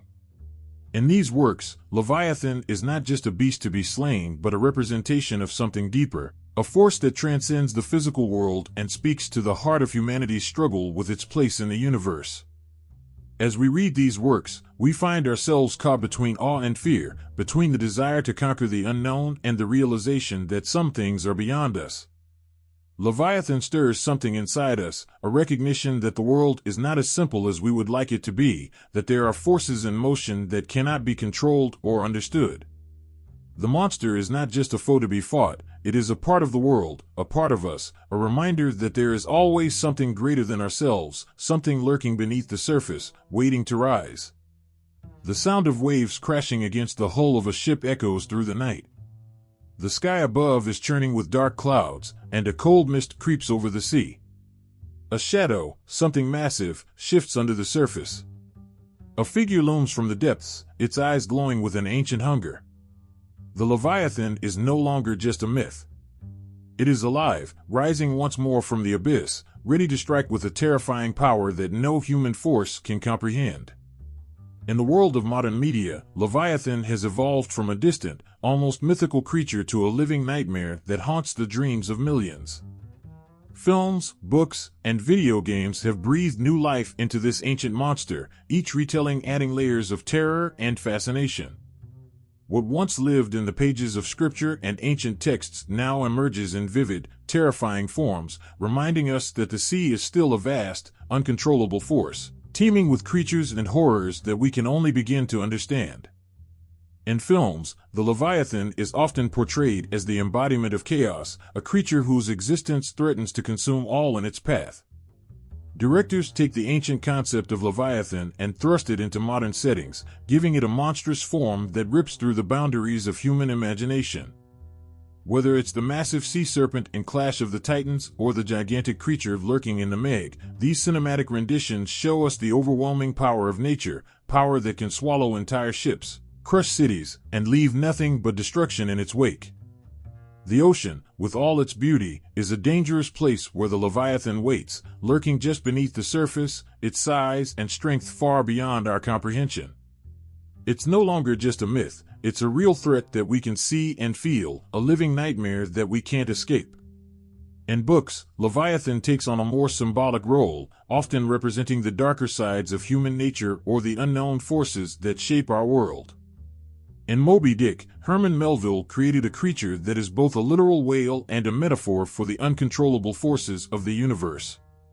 The relentless pursuit of Leviathan by Captain Ahab becomes a tragic exploration of obsession, power, and the limits of human understanding. Modern authors continue this theme, creating stories where Leviathan is more than just a monster, it's a symbol of the chaos and darkness that humans must confront.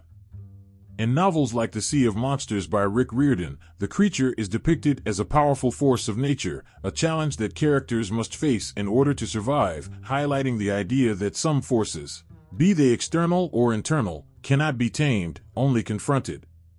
The presence of Leviathan in video games takes on a more interactive form, immersing players in a world where they must confront the monster head-on. Games like Final Fantasy, God of War, and Sea of Thieves feature Leviathan-like creatures that players must battle, often in epic, cinematic sequences.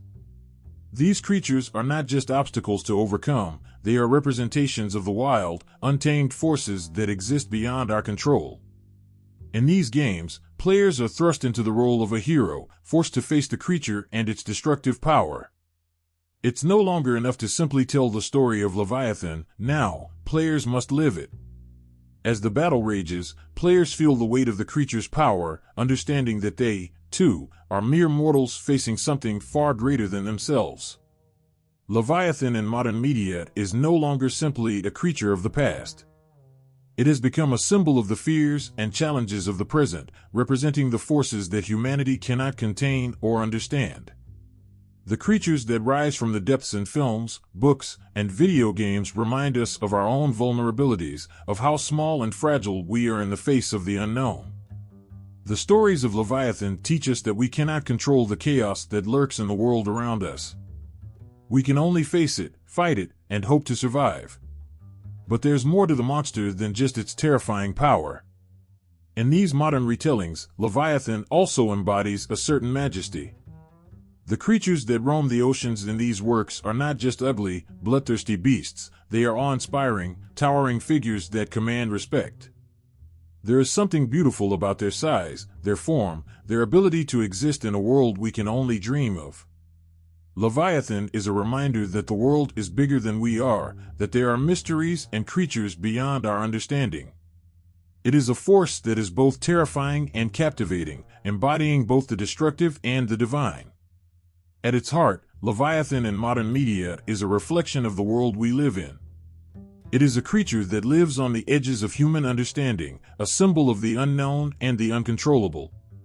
It represents the fears and hopes that come with facing something so immense, so overwhelming, that we are left wondering if we are ready for what lies beneath the surface. The monster may rise from the sea, but it is never just a creature of the deep. It is a part of us, part of our collective psyche, a reminder that the unknown is always lurking, always waiting. The impact of Leviathan in modern media is profound. In every film, every book, every game, the monster's legacy grows.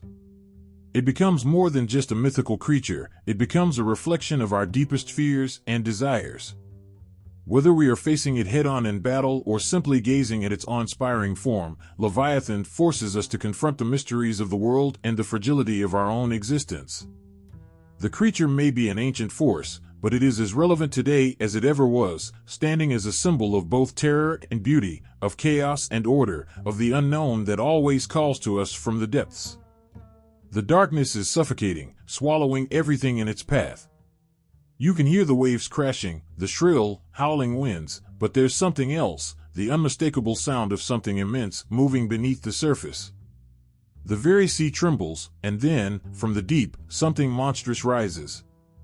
It's a shape too large to comprehend, a force too powerful to control, and it's coming for you. This is no mere creature of myth, it's Leviathan, the legendary beast of ancient times. But as it emerges, something strange happens. It doesn't just belong to the past anymore. It feels timeless. It feels like it's always been there. Its roots stretch far back, but the legend it carries is alive, evolving, adapting to the world around it. At first, Leviathan was a terrifying, almost mystical creature in the ancient texts, a symbol of chaos and destruction. In the Bible, it was more than just a sea monster, it represented the power of nature, the deep, uncontrollable forces that existed long before humanity's attempt to tame the earth. People feared it, and for good reason. Its role was simple, it was an opponent to be feared and, perhaps, ultimately vanquished. Its story was wrapped in the mystery of the seas, an abyss no human had fully conquered. But somewhere along the way, something began to shift. The ancient texts that mentioned Leviathan started to be seen not just as tales of the past, but as windows into something more. From its early portrayal as a force of chaos, Leviathan transformed into something that captured the imagination. Artists, poets, and thinkers across generations began to shape it into something more. It wasn't just a beast anymore, it became a symbol of something greater. People were no longer just terrified of it, they began to try to understand it, to place it into the framework of their own desires and fears.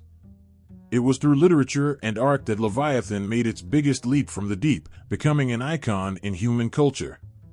In the medieval and Renaissance periods, it appeared on tapestries, paintings, and sculptures, still terrifying, but now, it was given more meaning. It wasn't just a monster that would eventually be slain. It was a creature whose presence reminded humans of the limits of their power. It was a warning about the dangers of hubris, a reminder that there are forces far greater than the control of any individual. Artists began to depict Leviathan in new ways, sometimes monstrous, sometimes majestic, each version attempting to convey something more than mere fear. Then, the legend began to evolve further. In the works of Milton, Leviathan became more than just a terrifying beast, it became a symbol of sin and pride. The beast in Paradise Lost was no longer merely a force of nature, but a reflection of humanity's own inner darkness. As the lines between myth and morality blurred, Leviathan became a figure of philosophy.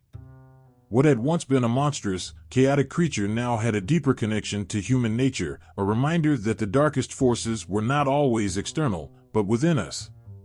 As centuries passed, Leviathan's influence expanded beyond the realms of religious and moral symbolism. In the 17th century, Thomas Hobbes, in his work Leviathan, used the creature as a metaphor for the absolute power of the state. The beast, once associated with chaos and destruction, now represented political authority. It became a symbol of control and governance, something that both defined and constrained human life.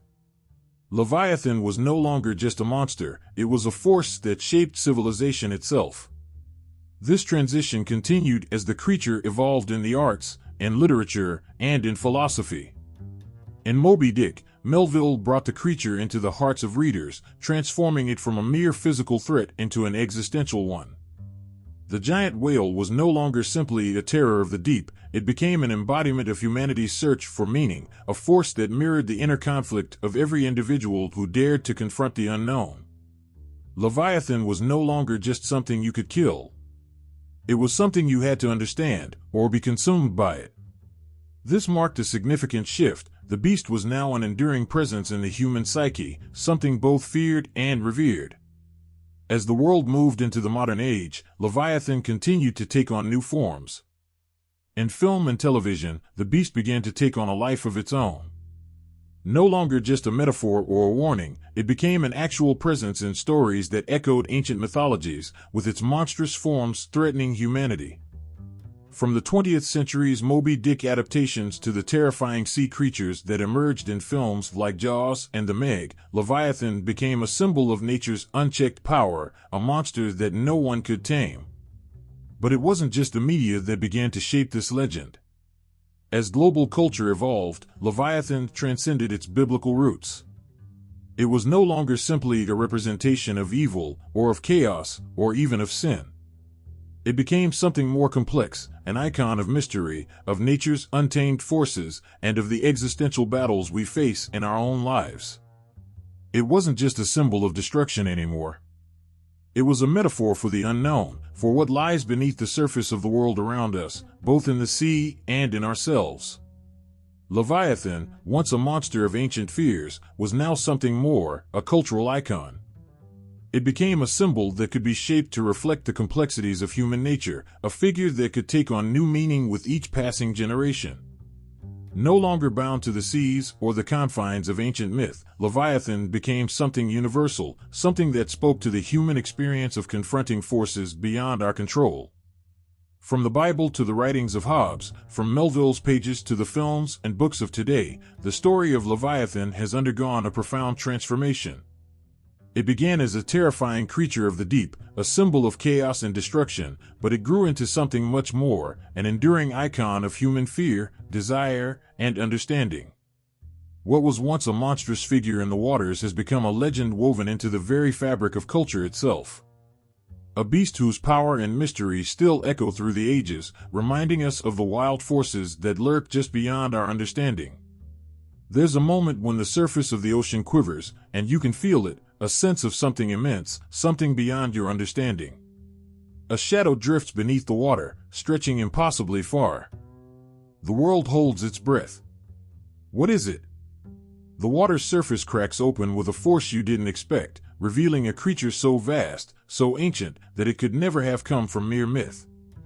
But it did. Leviathan was born from the imagination, forged in the minds of those who first looked out at the endless sea, where the horizon seemed like the boundary of everything and nothing. But could it be that Leviathan was not entirely a creature of fiction?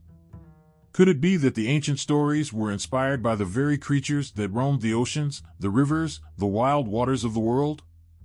For ages, humanity has told tales of massive beasts that inhabit the world's waters. Some were terrorizing, others awe-inspiring. Leviathan was one of them, but it was not just a monster, it was a symbol of something much larger, something that crossed the line between myth and reality. Think of the ocean's vastness. Think of the creatures that have swum through it, creatures so large and powerful that they seemed almost unreal. Imagine, for a moment, the prehistoric reptiles of ancient seas, creatures like the Mosasaurus or the Plesiosaurus. With their serpentine bodies and formidable jaws, they could have seemed like gods of the deep, creatures who controlled the waters and bent them to their will. It's not hard to picture ancient sailors, standing on the edge of their small boats, gazing out into the dark, shifting waters. And there, just below the surface, a creature like Leviathan could have seemed not just possible, but real. And what of the whale? The great blue whale, the largest animal ever known to have existed on Earth, gliding beneath the waves with an elegance that is as terrifying as it is beautiful. How could sailors, stranded on tiny ships, not see the whale as something godlike, something that belonged to the realm of myth? The whale's size alone, its presence beneath the water, made it feel as if it could be a force of nature itself, far beyond the reach of human understanding or control. In its silent, graceful motion, there was a reminder of just how small and insignificant we are in the face of the vastness of the world, and the face of the creatures that rule it. And then there's the crocodile, another creature that, in its ancient, reptilian stillness, carries with it the weight of time itself. Found in the waters of the Nile and other ancient places, the crocodile's eyes, cold and unblinking, could have easily been the eyes of a creature like Leviathan. Its massive jaws, capable of crushing anything in their path, evoke the same sense of power and terror that the ancient myths speak of. It is not hard to see why ancient peoples would make the leap from watching these creatures to imagining something even greater, something that could control the waters and the storms. These creatures, the whale, the crocodile, the great reptiles of the ancient seas, share something fundamental with Leviathan. They were creatures that seemed to rule their domains, creatures whose size and power made the world feel both beautiful and frightening. The connection is unmistakable. These beasts existed in the world, and in the minds of those who gazed at them, they blurred the lines between reality and myth. It was not just the size of these animals that struck fear into the hearts of people, it was their ability to evoke the unknown. The sea, the rivers, the unknown wilderness of the world, teemed with life that seemed as though it had no natural limits.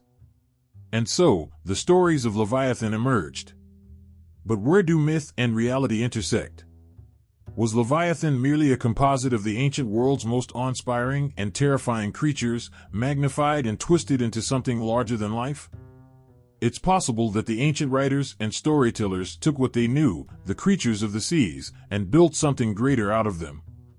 They combined the size of the whale with the primal power of the crocodile, with the ancient reptiles that once roamed the oceans, and from this mix, they birthed a creature that could never be contained by the boundaries of the earth. In a way, Leviathan is a reflection of the natural world, a beast that holds within it all the power, the mystery, and the terror of the creatures that roam the wilds of the earth and the seas. It is as if the stories of Leviathan are trying to capture the essence of the natural world itself, the way it is beautiful, yes, but also ruthless, unpredictable, and capable of swallowing you whole without a second thought. The image of Leviathan reflects humanity's sense of being overpowered by the natural world, of standing on the edge of something too great to understand. The mythic beast isn't just an animal, it is the embodiment of nature's fury and grandeur, a reminder of just how much the world holds, and how little we control. There's something deeply humbling about the idea that the ancient stories of Leviathan, passed down through the ages, were inspired by real creatures of the world. They remind us that the line between the world of myth and the world of nature is not as clear as we might think. Maybe, just maybe, the creatures of the world were once seen as more than just animals, they were forces of nature, powerful enough to stir the imagination and send shivers down the spine. Leviathan isn't just a monster of the past. It is a symbol of all that is wild and untamed in the world, the things that cannot be controlled, the things that remind us of our place in the vastness of the earth. And still, today, the legacy of Leviathan lives on. As we gaze out over the oceans or deep into the wilds of nature, there is a lingering sense that these forces are still with us. Maybe we don't see the great serpent rise from the depths anymore, but the echo of that power, of that awe, still remains. Every time we see a whale breach the surface or hear the haunting call of a distant crocodile, we are reminded that the natural world is still, in its own way, filled with creatures that are far more than mere animals. They are the living legends of our world, creatures who shape the stories of the past and continue to shape our understanding of the world around us. The roar of the ocean is deafening. A deep, ominous sound that trembles in the bones, shaking the very air. The waves, once gentle, rise like mountains, thundering against the shore. As the water retreats, a horrifying shape forms on the horizon, massive and relentless. It's the sea itself, a furious, living force rising to swallow everything in its path. For centuries, the ocean has been both a giver and a taker. It's a beautiful expanse, teeming with life, but it can also be merciless. People who have witnessed the aftermath of a tsunami know the feeling. The earth trembles, the ocean recedes, and then the roar comes, a great surge of water so powerful that it can destroy everything in its way. In moments like this, the ancient myths resurface. Leviathan, the great sea monster, whose very name has become a symbol of the terror that lurks beneath the waves. But what if, just maybe, Leviathan is more than a creature of myth? What if the stories we've passed down through the generations are not just tales of a giant serpent, but rather a reflection of something much more real? Could it be that Leviathan's terrifying presence is not simply a monster of folklore, but a metaphor for the forces of nature that humans have always feared, the earthquakes, the tsunamis, the storms that have wiped out entire civilizations? There's something primal in the way the sea feels when it turns on us.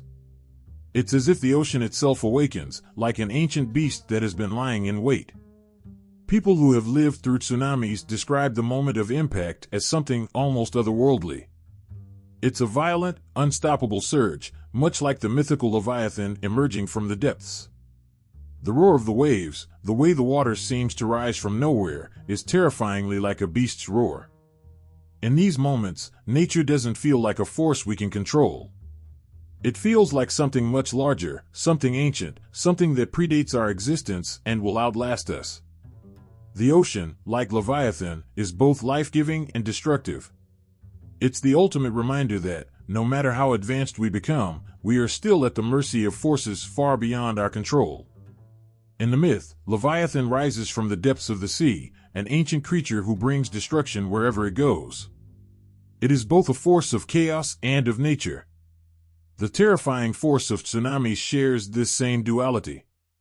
These waves don't just appear out of nowhere, they are the result of earthquakes beneath the Earth's surface, a tremor deep inside the planet that sends shockwaves to the ocean floor. The sea rises and crashes in a violent fury, consuming everything in its path. It's a force of nature so powerful that humans, for all their ingenuity, can only wait and watch as it unfolds. Imagine standing on the edge of a beach, watching the water retreating back from the shore. The earth shakes under your feet, and for a moment, the world is still. Then, without warning, the ocean rushes toward you, surging like a living thing. It's as if the sea itself has become a creature with a mind of its own. The mythic Leviathan comes to life in these moments, the water moving like the coils of a great serpent, an unstoppable force that swallows up everything in its wake. People who have seen tsunamis say it's the closest they've ever come to understanding how an ancient myth could feel real. The sea is not just a body of water. In those moments, it's an angry beast that is reclaiming the world. The idea of Leviathan as a metaphor for tsunamis doesn't just come from the way the sea behaves during these disasters. It's also reflected in the ancient texts that speak of Leviathan as a creature of chaos, something that embodies the destructive forces of nature. In many ways, tsunamis are the very embodiment of that chaos. They come without warning, rising from beneath the surface of the ocean and sweeping across the land with an unstoppable force. In these moments, it's easy to see how the sea could be personified as a great beast, Leviathan, whose sheer size and power are beyond human comprehension. The scale of a tsunami is almost unfathomable. The walls of water that crash onto the shore are massive, reaching heights that seem impossible. The force behind them can obliterate entire cities, washing away everything in their path. The people who experience them often speak of the sensation of being utterly powerless, as if the world itself is being destroyed before their eyes. This is the world where Leviathan thrives, the deep, dark ocean where the rules of nature are twisted, and nothing is safe from its power. Like the monster from the myth, tsunamis are unstoppable. They are wild, untamed forces of nature that make even the bravest tremble in fear. But there is something else here, too. The ancient stories don't just tell of Leviathan as a creature that brings destruction. In many versions of the myth, the monster is eventually defeated, vanquished by a higher power, often symbolizing the victory of order over chaos. And there's something almost comforting in that. It's as if the sea, with all its terrifying power, is not something that will always be beyond our understanding. The myth suggests that, even in the face of such chaos, there is hope for restoration. It's a powerful message that while nature may rise up in terrifying ways, it is not all-consuming. There is always the possibility that, after the storm, after the waves crash, there will be a return to peace. In modern times, when a tsunami strikes, we do everything we can to prepare, to evaluate, to escape. But in the end, we are still at the mercy of a force that is older than our history, a force that has shaped the world long before we ever set foot on the shores. In those moments, the myth of Leviathan, this great, ancient creature of chaos, feels eerily real. It is the sea in its most terrifying form, a reminder that no matter how much we've learned, the natural world still holds a power that we can barely understand. Tsunamis are not just natural disasters. They are the very essence of chaos, of the unknown, and they are the closest we will ever come to facing a creature like Leviathan. And just as in the ancient stories, the sea remains a place of mystery, a place that is both beautiful and terrifying, where the line between myth and reality is sometimes impossible to see. But when the waves rise, and the earth trembles beneath our feet, we are reminded of how small we truly are in the face of the great Leviathan of the natural world. The ocean is a vast, shadowed world that swallows the horizon, a place where light dare not venture, and where even the bravest ships have once turned back. It is here, in the darkest depths, that ancient stories tell of Leviathan, the great, twisted sea monster, waiting. Waiting for something, or perhaps for someone, to venture too far. The abyss, both terrifying and alluring, has always been a symbol of the unknown. For centuries, humanity has stood at the edge of the water, gazing into that endless blue expanse, wondering what lies beneath. We've seen the surface, waves crashing in rhythm, the quiet rolling of the tides. But what's hidden below the calm waters? What mysteries, what creatures, could be waiting to reveal themselves? Could they be monsters of legend? Or could they be something entirely different, something beautiful, even more unfathomable than we imagined? As we have sought to understand the ocean, it has been Leviathan's image that has haunted the edges of our minds. This ancient beast, this creature of chaos and power, remains the perfect symbol of the ocean's depths. We have always been drawn to the unknown, to what we cannot see, to what lies just out of reach. And as technology has evolved, as our ability to explore has expanded, so too has the pull to discover the world that Leviathan once ruled. In the early days of exploration, sailors would speak of the ocean as if it were alive, filled with monsters and mysteries that could swallow them whole. The fear of what lay beneath was both a warning and a lure. The idea of a creature like Leviathan, rising from the depths, was never far from their thoughts. The stories became part of the very fabric of the ocean itself. And so, it was no surprise that when humanity began to venture deeper into the sea, the shadow of Leviathan was there, casting its long, ominous presence over every expedition. How could it not be? When the unknown is as vast as the ocean itself, the legend of Leviathan is more than just a story. It's a symbol of all that we fear and all that we long to understand. And so, we began to dive. The deeper we go, the more we uncover, but the more we find, the more we realize how much we don't know. Our fascination with the abyss, the place where light doesn't reach, is a reflection of that ancient, primal fear. We are still standing at the edge of that unknown, our eyes fixed on the horizon. We have built submarines that can reach the bottom of the ocean, sending cameras down into the darkness, hoping for a glimpse of something, anything, that will explain the mystery of what lives there. Yet, despite our best efforts, the ocean remains an enigma. Just as the Leviathan of old was said to dwell in the dark corners of the sea, so too does the abyss continue to hide its secrets from us. In 2012, James Cameron, the famed director of Titanic, made history by descending nearly 36,000 feet into the Mariana Trench, the deepest part of the world's oceans. He emerged with new footage of this alien world, but still, there were no great sea monsters, no Leviathan. And yet, what he found was almost as frightening, a vast and alien landscape, home to creatures unlike anything we could have imagined. In the silence of the deep, where pressure is crushing and light doesn't exist, the ocean feels less like a place of life and more like a void, like something ancient, something older than time. The world below the waves is a place where our very survival is in question. The creatures that live in these deep, dark waters are often strange and otherworldly, adapted to conditions that would be impossible for us. The abyss is a place where life, in its most alien form, thrives against the odds. There is something almost mythical about it, as though the deeper we go, the closer we get to that ancient world where Leviathan itself waits. In modern science and exploration, Leviathan is no longer a terrifying monster to be feared.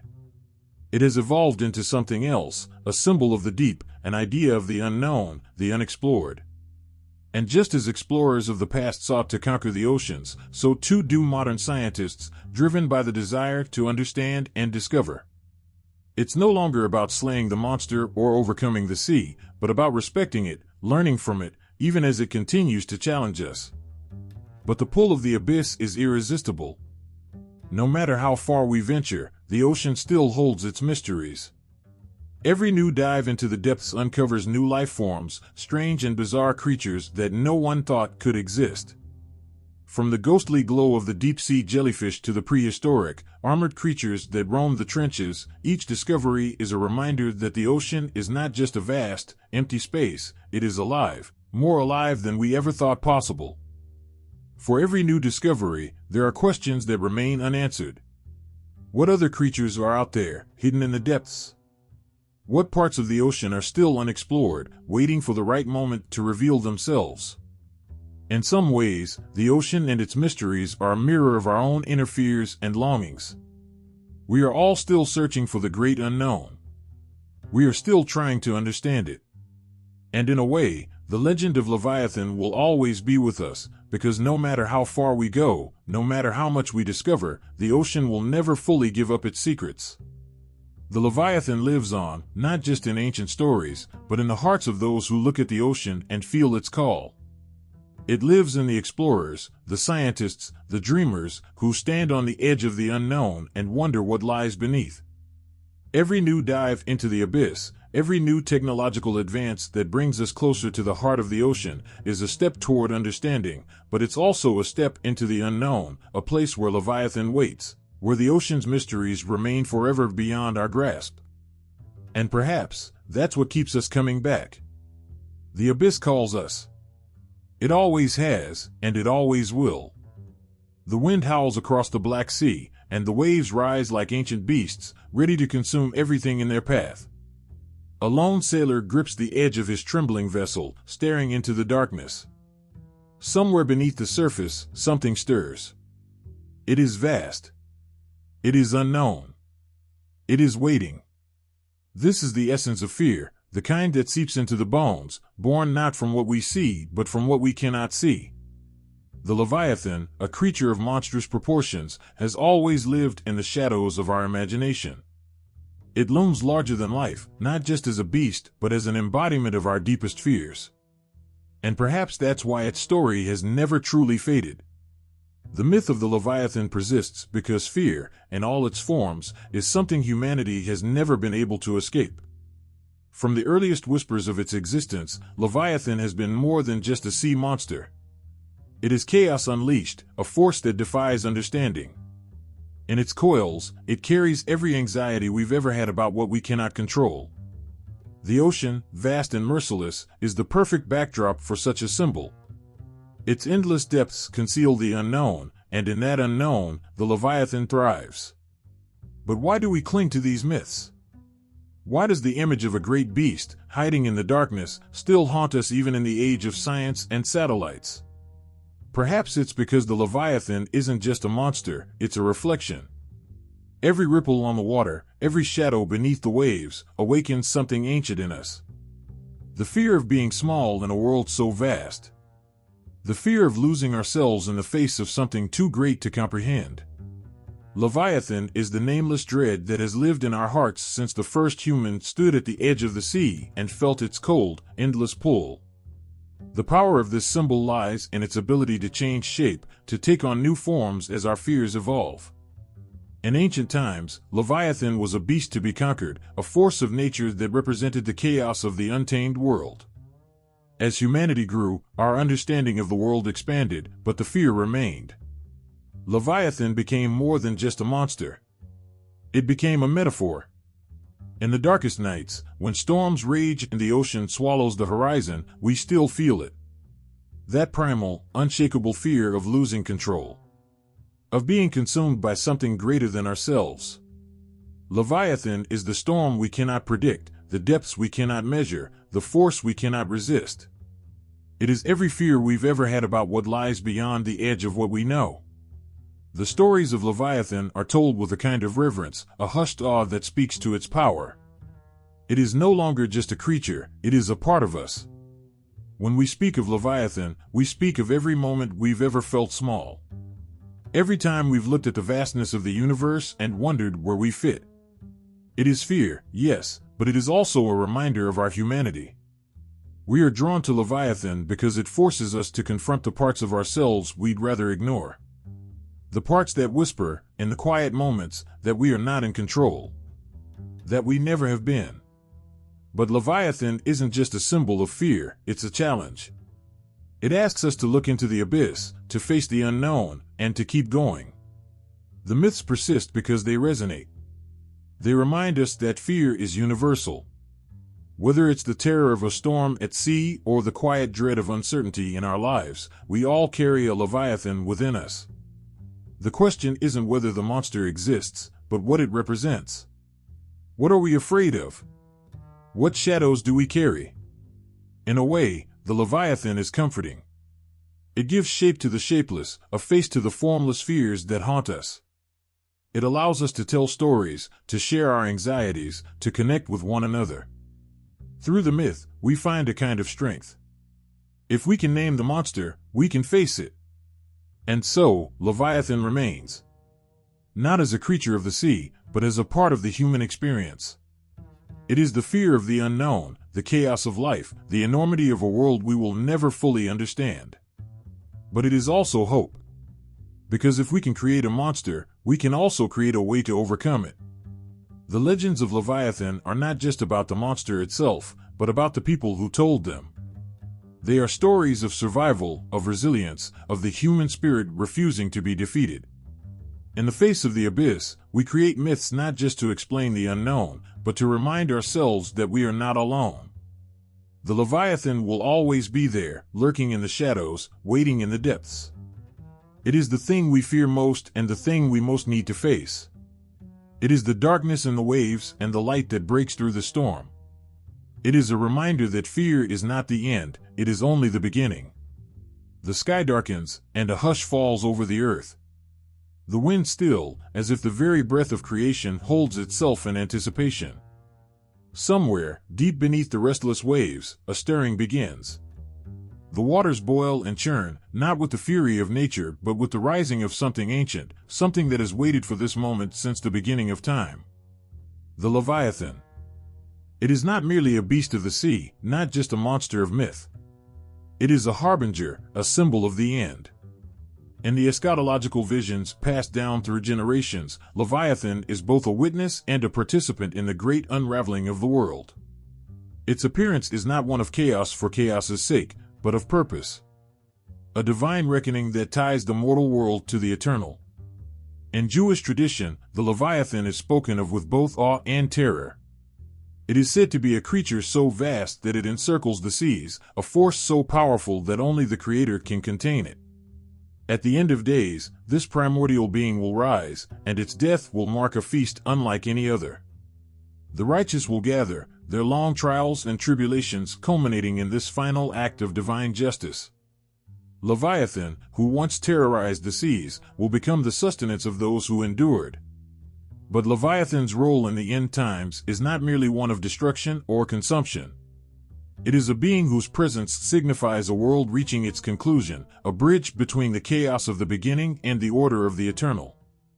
In its vastness, it embodies the weight of all that must come to pass, a living manifestation of the turning of the age. In Christian thought, Leviathan takes on a darker visage. It is a servant of the adversary, a beast whose scales glisten with malice and whose coils embody sin and rebellion.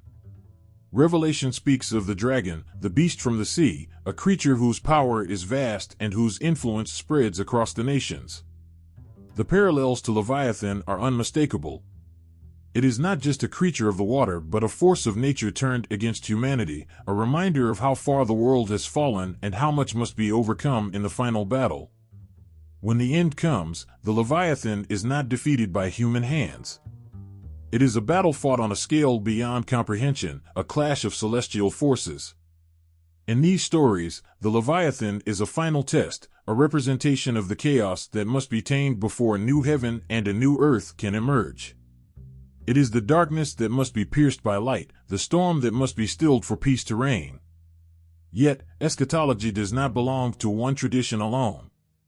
Across cultures, the end of days is often accompanied by the rising of great beasts, of monsters that shake the earth and roil the seas. The Norse spoke of Jormungandr, the world serpent whose release would mark the beginning of Ragnarok, the twilight of the gods. Its venom would poison the sky, and its battle with Thor would end in mutual destruction. The echoes of Leviathan's role can be heard here too, a being of immense power that cannot be ignored in the story of the world's ultimate fate. In Islamic tradition, the Leviathan finds a subtle yet profound presence in the form of creatures like Behemoth, a colossal fish that supports the earth. Though not directly tied to the end times, its existence within the layered cosmology of creation reminds us of the vastness of divine plans and the interconnectedness of all beings, even the most fearsome and mysterious.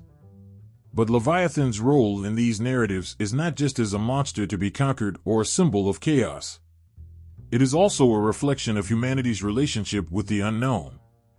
The end of the world is, at its heart, a confrontation with what lies beyond life itself. Leviathan, as a creature of the abyss, forces us to face that which we cannot fully understand. It is a reminder that the end is not merely an event but a reckoning, a moment when all things hidden are revealed. The images of Leviathan, rising from the depths, strike a chord of primal terror, but also of wonder. Its presence is not arbitrary, it is an integral part of the grand design. In its enormity, Leviathan challenges the human mind to stretch beyond its limits, to consider the scale of the universe and the divine hand that guides it. The end of days, as seen through these traditions, is not just about destruction. It is about transformation. Leviathan, whether as a monstrous foe or a sacrificial feast, is a symbol of the breaking and remaking of the world. It is the last shadow before the dawn, the final wave before the still waters of eternity. The myths speak of its scales, impenetrable and gleaming like armor, reflecting the light of a dying world. They speak of its eyes, burning with ancient knowledge, and its roar, a sound that shakes the foundations of the earth. And yet, for all its terror, there is something almost tragic about Leviathan. It is a creature of the beginning and the end, caught in the inevitable march of time. For those who face the Leviathan, whether in battle or at the banquet table, it represents the culmination of all things. The fears, the struggles, the hopes, they all find their answer in its presence. It is both an end and a beginning, a creature of endings that carries within it the seed of what comes next. And so, Leviathan swims through the waters of eschatology, its shadow touching every tradition, its name whispered in awe and fear. It is a reminder that no matter how vast and unknowable the future may seem, it is part of a story far greater than ourselves. A story where even the darkest monsters have a role to play, and where every ending carries the promise of something new. The air is thick with anticipation. The skies stretch wide above, their darkening expanse beginning to shimmer with the soft glow of stars. Below, the earth holds its breath. The world that has known pain, suffering, and countless trials now stands on the precipice of something extraordinary. This is no ordinary feast. This is the feast of the righteous, and the main course is a beast that has haunted the edges of human imagination for millennia, Leviathan. It begins with a silence, a deep, resonating stillness that reverberates through time and space. The waves, once raging and untamed, have quieted, as though the very oceans themselves know what is to come. Those who have waited, those who have suffered and longed for redemption, now stand at the threshold of a moment that will transform everything. They have endured storms, both literal and figurative, and now, after everything, they will taste the fruit of their labor. And what a feast it will be! Leviathan, the ancient sea monster, once a symbol of chaos and destruction, now serves a new purpose. It is not the beast that the world feared, it is the feast that nourishes the souls of the righteous. The twisted, terrifying image of the creature is replaced with something both awe-inspiring and sacred. It becomes the symbol of divine justice, of the reconciliation of the forces of nature and spirit. It is as though the world has been waiting for this moment since the beginning of time. The feast is not a mere gathering, not just a celebration of earthly delights. It is sacred, mystical, a communion of the souls who have persevered, who have held on through the darkest of times. The righteous, those whose hearts have been tempered by suffering and faith, will now partake in the most extraordinary of meals, one that transcends the physical realm. It is the kind of feast where every bite is a reminder of what was endured, a testament to those who never gave up, even when it seemed like all hope was lost. And there, at the center of it all, lies Leviathan. Its body, once a terror of the deep, is now prepared, divided, and served. But this is not a feast of destruction, it is a feast of restoration, of the final victory of life over death, of light over darkness. The Leviathan is no longer a predator, but a symbol of fulfillment, of promises kept and futures fulfilled. As the righteous partake in the feast, the world around them transforms. The very air seems to change as they eat, as they share in the bounty that was once unimaginable. The trials of the past fade, and all that remains is the unity of the righteous, their hearts beating in sync with the pulse of the universe. They are no longer individuals, they are part of something greater, part of the divine plan that has woven their lives together. The feast is both intimate and cosmic. It is the culmination of all the struggles, the prayers, and the hopes of humanity. And in that moment, as the righteous eat the flesh of Leviathan, they are not just sustaining themselves. They are claiming victory over all the forces that have opposed them, over the monsters of the world, over the trials, over the chaos that once seemed insurmountable.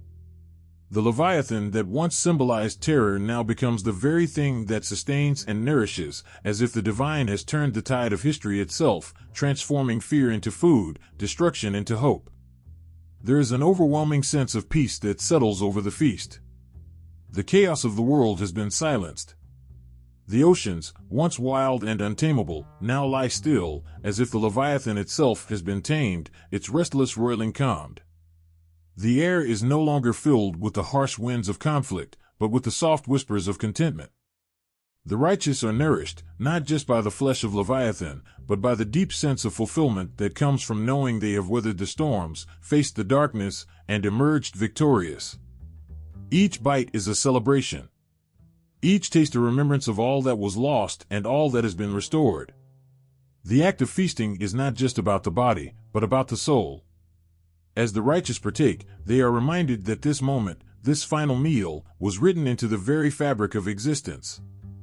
It was always meant to happen. Every moment of pain, every tear, every heartache was leading to this final celebration.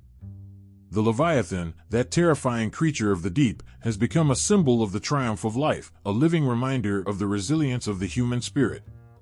In this moment, time seems to stand still. The meal continues, but the boundaries between the material and the spiritual blur. The righteous feel themselves lifted, transcending the limits of their earthly existence. They are no longer bound by the struggles that once defined them. They are united with the divine, partaking in something eternal, something beyond the reach of death and decay. As the feast goes on, the once dark world outside seems to glow with a new light. The sky is clearer, the earth feels more alive, and the waters of the deep no longer churn with fear, but with promise. The Leviathan, which once represented the most primal of fears, is now the source of the greatest of blessings. And as the last morsels of the feast are shared, there is a deep, unspoken understanding among the righteous. They know that this is more than just a meal. It is a sacred rite, a powerful symbol of the end of one world and the birth of another. They have arrived. The end has come, not as an apocalypse of destruction, but as a moment of fulfillment. The Leviathan's death is not the end, but the beginning of something more beautiful than any could have imagined. The feast of the righteous is not just a meal, it is the fulfillment of all promises, the restoration of balance, and the ultimate triumph of light over darkness. And as the final pieces of the Leviathan are consumed, the righteous feel a profound peace wash over them. The world, now restored, is theirs to inherit. The chaos of the past has been overcome, and the fullness of life, and all its wonder, awaits. The Leviathan is no longer a symbol of fear, but a symbol of triumph. And in that triumph, the righteous find their ultimate reward. There is a moment, somewhere between waking and sleeping, when the world is still. The silence feels heavy, almost suffocating, as if it's holding its breath. In this quiet space, you can hear it, the thrum of your heart, the whisper of your thoughts, the distant echoes of a storm you can't quite name. You don't know if it's real or if it's all in your mind, but the presence is undeniable. It's as if something inside you is stirring, growing larger, pushing against the walls of your soul. The Leviathan rises, not from the depths of the sea, but from the depths of your own spirit. It is a creature both terrifying and majestic, a symbol of the untamed, raw force of the emotions and fears that swirl beneath the surface. It is the dark, swirling chaos within you, the part of your soul that you try to keep hidden, locked away. The Leviathan is the embodiment of your inner struggles, your fears, your doubts. It is the storm that rages inside, a constant reminder that even in moments of stillness, the battle is never truly over. You may try to push it down, to ignore it, to pretend it isn't there. But like the Leviathan, it is always waiting, always lurking beneath the surface. It doesn't make itself known in clear terms, but in the quiet moments, when everything else is still, you can feel it, a tremor in the waters of your soul, a reminder that there is something greater than yourself, something that you must face. The journey of the soul is never simple. It's never straightforward. It's an endless battle of light and dark, of hope and despair. And within this battle, the Leviathan waits, waiting to challenge you, to drag you down into the depths, to test your strength. Its presence is overwhelming. It whispers that you are too small, too weak, that you can't possibly face the storm it brings. And yet, you are drawn to it, like a moth to the flame, unsure whether it will consume you or reveal something more. But there is power in this struggle, in the tension between fear and courage, between chaos and order. The Leviathan is not just a monster to be destroyed, it is a part of you, a reflection of everything you try to hide, everything you wish you could escape. In facing it, you face yourself. In taming the Leviathan, you tame the chaos within. The battle is never easy. It's exhausting. The waves of doubt crash against you, the darkness presses in from all sides. Every part of you wants to give up, to let the Leviathan pull you under, to drown in the fear and confusion. But there is something deep within you, something stronger than the storm, something that refuses to let go. You fight, not because you know you can win, but because you must. There is a moment, in the midst of the struggle, when the waters calm. Just for a heartbeat, everything stops. The Leviathan pauses, and for the first time, you see it not as a threat, but as a mirror. It is your own reflection, staring back at you through the swirling darkness. It is everything you have tried to bury, everything you have been running from, but now, in the stillness, you realize it is a part of you. The Leviathan is the monster, yes, but it is also the key. It is the challenge that forces you to face your own truth, to confront the parts of yourself you would rather forget. The soul's journey is not about escaping the storm, it's about learning to navigate it. The Leviathan doesn't need to be destroyed. It needs to be understood, tamed, and integrated. As you stand in the quiet, in the aftermath of the battle, there is a strange sense of peace. The Leviathan is no longer a monster to fear. It is no longer a threat. It is part of the journey, part of the path that you must walk in order to grow. The struggle was never about defeating it, it was about finding the strength to face it, to understand it, and ultimately, to find peace with it. The world outside has changed. The storm has passed, but the Leviathan is still there, just beneath the surface. You know it will rise again, but now, it doesn't feel like an enemy. It feels like an ally, a reminder that the struggles of the soul are not to be feared, but embraced. For in the end, the Leviathan is not just a monster, it is a teacher, a guide through the darkness, showing you that true strength comes not from avoiding the storm, but from standing in the center of it and choosing to keep going. And so, the journey continues. The Leviathan may rise again, but with each rise, you are stronger, more capable of facing it. The waters of your soul, once churning with fear, are now calmer. You have learned to live with the storm, to navigate the depths, and to find the light even in the darkest of seas. The Leviathan is no longer just a beast of terror. It is a symbol of your own growth, your own struggle, and your own triumph. It is the monster that turned into a lesson, the darkness that led you to the light. And in the quiet after the storm, you realize something profound. The journey, the struggle, the chaos was never the end. It was only the beginning. The storm rages on. The sky splits with thunder, and the waves crash violently against the shore. For a brief, terrifying moment, it seems as though nothing can withstand the power of the chaos rising from the sea. Then, amidst the fury, a single figure stands tall, unyielding against the storm. It is not a warrior, not a hero clad in armor, but something far greater, something that cannot be shaken by the winds or broken by the waves. It is the presence of the divine, the promise that all storms must one day calm. In the ancient texts, Leviathan was no mere beast of myth or nightmare. It was chaos itself, an uncontrollable force of nature that threatened the order of the world. The sea, vast and deep, was its domain, and from it came waves of destruction and fear. Leviathan's power was overwhelming, its very existence a reminder that there are forces beyond human understanding, beyond human control. But within the stories, there is a promise, an ultimate triumph that gives hope in the face of overwhelming darkness. God's victory over Leviathan is not simply the defeat of a creature, but the triumph of order over chaos. It is a story that resonates in every fiber of the human spirit, for we all know what it is to be overwhelmed by forces beyond our control. The raging storm in our lives, the dark uncertainties, the things we cannot tame or predict, they are our own Leviathans, pressing in on all sides. The world feels as though it might unravel at any moment, the foundations of our lives shaken by the forces we cannot see. Yet, the binding of Leviathan offers a glimmer of hope. It is the moment when chaos is brought to heel, when the wild and uncontrollable forces are subdued. The divine victory over Leviathan is the ultimate reminder that no matter how fierce the storm, no matter how deep the darkness, there is a power that can overcome it. It is a promise that, in the end, chaos will be bound, and peace will reign.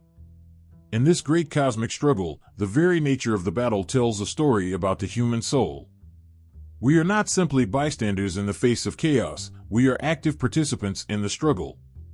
Like the ancient texts tell us, we too have our own Leviathans to face. These forces are not always external, but internal, our doubts, our fears, our struggles. They rise from within us, just as Leviathan rose from the depths of the sea, and they threaten to drown us, to pull us under. But in the binding of Leviathan, we see something profound, the promise that no matter how fierce the internal storm, there is always the possibility of peace, of triumph over the darkness. The binding is not an easy task. It takes great strength, wisdom, and determination. God's victory is not instantaneous, it is a struggle.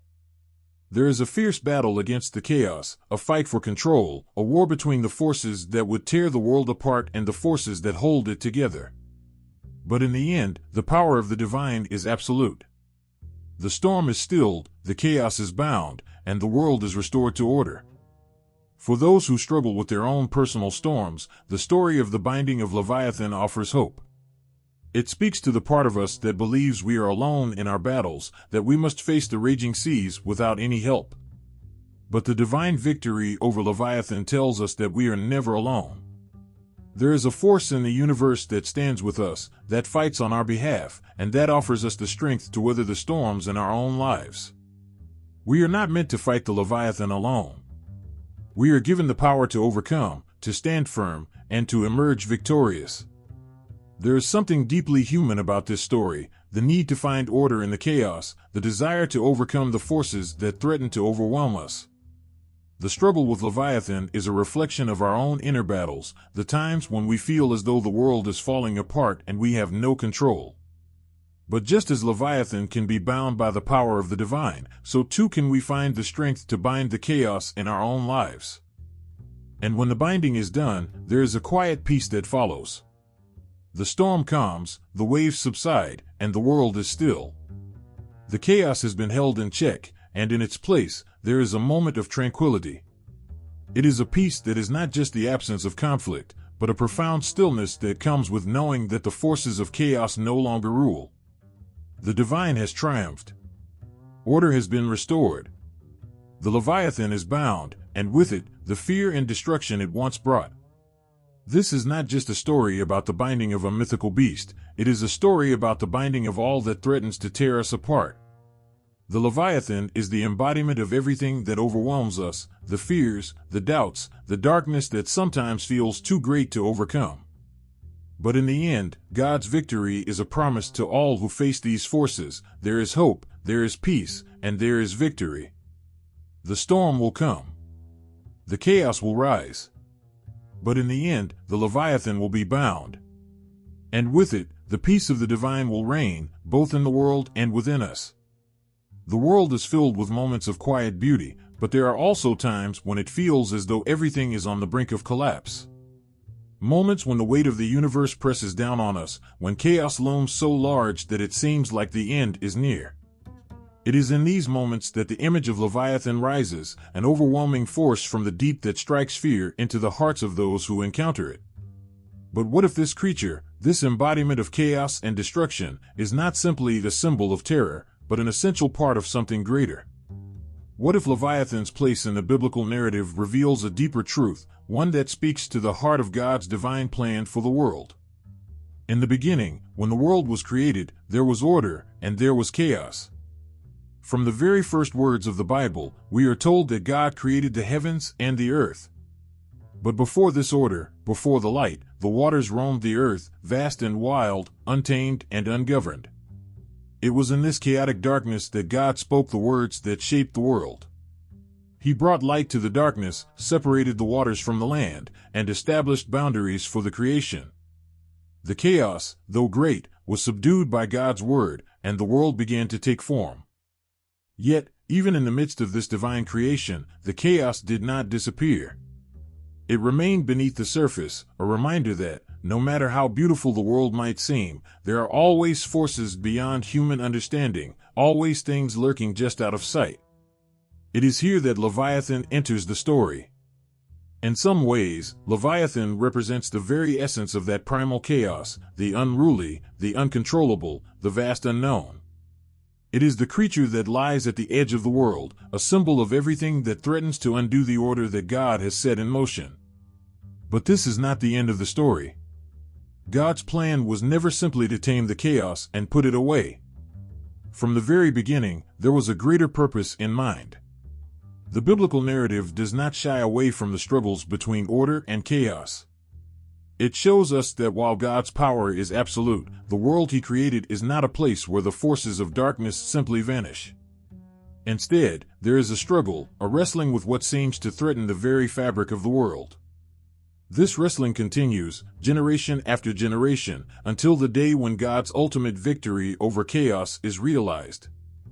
Leviathan, the embodiment of that chaos, is not simply defeated in an instant but is part of a larger, ongoing narrative of redemption and restoration. In the eschatological vision, Leviathan is seen as a part of the great battle that will unfold at the end of time. It is in this final moment that God's divine plan reaches its culmination. The beast is not erased or destroyed in some violent outburst, but bound, contained, and rendered powerless. Leviathan's role is not to be obliterated but to serve as a part of God's ultimate triumph over evil and disorder. It is the very existence of the beast, and all its terrifying force, that makes the victory over it so profound. Without the darkness, the light would not shine so brightly. Without the storm, the calm would not feel so peaceful. And without the chaos, the order would not seem so precious. This moment of binding is not simply a cosmic battle fought in the heavens or on some distant battlefield. It is a battle that is fought within the hearts of all people. We all face our own Leviathans, the forces of fear, doubt, and destruction that rise up within us. These are the things that seek to overwhelm us, to pull us under and drag us into the depths. But the story of Leviathan is a reminder that these forces do not have the final say. They are part of the divine narrative, and they serve a purpose in the greater story of redemption. God's plan is not one of avoidance, but one of transformation, transforming chaos into order, darkness into light, and the terrifying unknown into something that can be understood and conquered. When Leviathan is bound, it is not simply a moment of relief, it is a moment of profound meaning. It is the fulfillment of the promise that no matter how dark the night, no matter how powerful the storm, God is still in control. It is the reminder that even in the face of the greatest struggles, there is always the possibility for restoration. The beast, which once threatened the very foundations of the world, is now held in check. And in its place, the promise of peace emerges. Leviathan's role in the biblical narrative is far from one of random destruction. It is a necessary part of the process, a force that, in its terrifying existence, points to the greatness of God's ultimate plan. The struggle with chaos, embodied in the form of this mighty creature, is a struggle that mirrors the struggles within all of us. We all have our own inner Leviathans, the fears, the doubts, the destructive impulses that seek to undo the order and peace we long for. But in the binding of Leviathan, we see the ultimate victory over these forces. It is not a victory that comes from ignoring or eradicating the chaos, but one that comes from transforming it, subduing it, and placing it within the framework of God's grand design. As the story unfolds, it becomes clear that Leviathan's place in the biblical narrative is not one of ultimate destruction, but of ultimate purpose. The chaos it represents is not an enemy to be eliminated, but a part of the divine story that brings the world to its full and complete restoration. It is this narrative of triumph over chaos, this victory that unfolds in the lives of individuals and in the world as a whole, that speaks to the deepest desires of the human heart. We all long for peace, for a world where the forces of darkness no longer hold sway, and Leviathan's place in this story is a powerful reminder that, in the end, God's plan will prevail. The earth trembles, a distant roar echoes across the oceans, and the waters churn as if alive, wild with a force beyond our control. The sea monster rises from the depths, its vast form cutting through the waves, a terrifying and awe-inspiring sight. Leviathan. Once a myth, it now seems almost tangible, its presence haunting the world like a reminder of nature's untamable power. But what if this ancient beast is not just a symbol of chaos and destruction, but a warning? A symbol of how human hands have torn at the very fabric of the natural world, exploiting it for their own gain, blind to the damage they've caused. It is not hard to imagine Leviathan today, not as the creature of ancient texts, but as a metaphor for something darker, more insidious, the monster we have created in our insatiable hunger for resources. The seas that once teemed with life are now emptied, polluted with plastic and toxins, their ecosystems suffering under the weight of human greed. The mountains we once admired for their majesty are mined for every ounce of precious mineral, their faces scarred and hollowed out. Forests, home to countless species, are cut down to make room for cities that sprawl without end. The oceans, once a source of awe and mystery, have been reduced to a playground for industry, where the Leviathan is no longer the great beast of the deep, but the oil rigs, the trawlers, the ships that sail without care for the damage they leave behind. In every corner of nature, there is a reflection of this monster, silent but destructive, powerful but uncontrolled. The sea, once an untamed expanse that reminded us of our fragility, has become a mere resource to be exploited. The forests that once whispered in the wind now stand as silent witnesses to the destruction of their kin. The earth itself, once a living, breathing being, is slowly being drained of its vitality. And in all of this, Leviathan watches, a tragic figure, born from the earth and sea, yet now a symbol of how we have violated the very world that gave us life. This isn't just a tale of myth, it's the story of our time. The real-life Leviathan is the unbridled force of human consumption, fed by greed and powered by an ever-growing desire for more. It lurks beneath the surface of our daily lives, invisible but everywhere. Every time a forest is leveled to make space for a factory, every time a whale is hunted for its oil, every time a river is dammed for electricity, we add another stroke to the creature's shadowy form. The creature is born not from the deep, but from our hands that, for centuries, have taken without giving, consumed without thinking, and destroyed without remorse. We like to think that we have conquered nature, that we have tamed the wild. But in truth, we have only fed the beast. Leviathan is not just a monster from the sea, it is the manifestation of our own recklessness. The oceans are not empty, they are poisoned. The forests are not gone, they are barren. The earth is not ours to own, but but to care for, and we have forgotten that in our endless pursuit of progress. We see nature not as a living entity, but as something to use, to bend to our will, to exploit for profit. And in doing so, we have awoken the Leviathan, and we are all helpless as it grows stronger, angrier, and more destructive with each passing day. There is no mistaking it, the consequences are already here. The storms that batter coastlines, the wildfires that rage through forests, the rising sea levels that threaten cities, these are not acts of nature alone. They are the result of the Leviathan we have created. The oceans that once held a quiet mystery now roar with fury, as if the deep itself is fighting back against the scars we have left upon it. The land that once nourished us now trembles beneath the weight of our greed, as though the earth itself is trying to shake us off. And we are left to wonder, when will it be enough? When will the creature of chaos, this force we have brought to life, finally make us pay for what we have done? But there is still hope, still a chance to mend the world we've broken. The same force that has been exploited, the same creature that has grown in power from our neglect, can also serve as a reminder of what we stand to lose. The pain we feel when we see a barren forest or a polluted sea is not just a feeling of loss, it is a call to action. A call to restore what has been taken, to return the world to its natural rhythm. Leviathan, in its destructive power, reminds us that we are not masters of the earth, but caretakers. And if we do not begin to respect and care for the world around us, the monster will continue to grow, fed by our neglect. Every step we take to heal the land, every forest we plant, every effort we make to restore the oceans, is a step toward reclaiming our place in the world, away from the beast we have fed for so long. But the journey is not easy. The Leviathan, born of our own destructive nature, is not easily subdued. It is within us, in our hearts and minds, and it will take a collective effort to transform our relationship with the earth. The fear we feel in the presence of the beast is the fear of what we have become, and it is only through acknowledging our role in its creation that we can begin to heal. In the end, the monster of Leviathan is not an external force, but the embodiment of our own failings.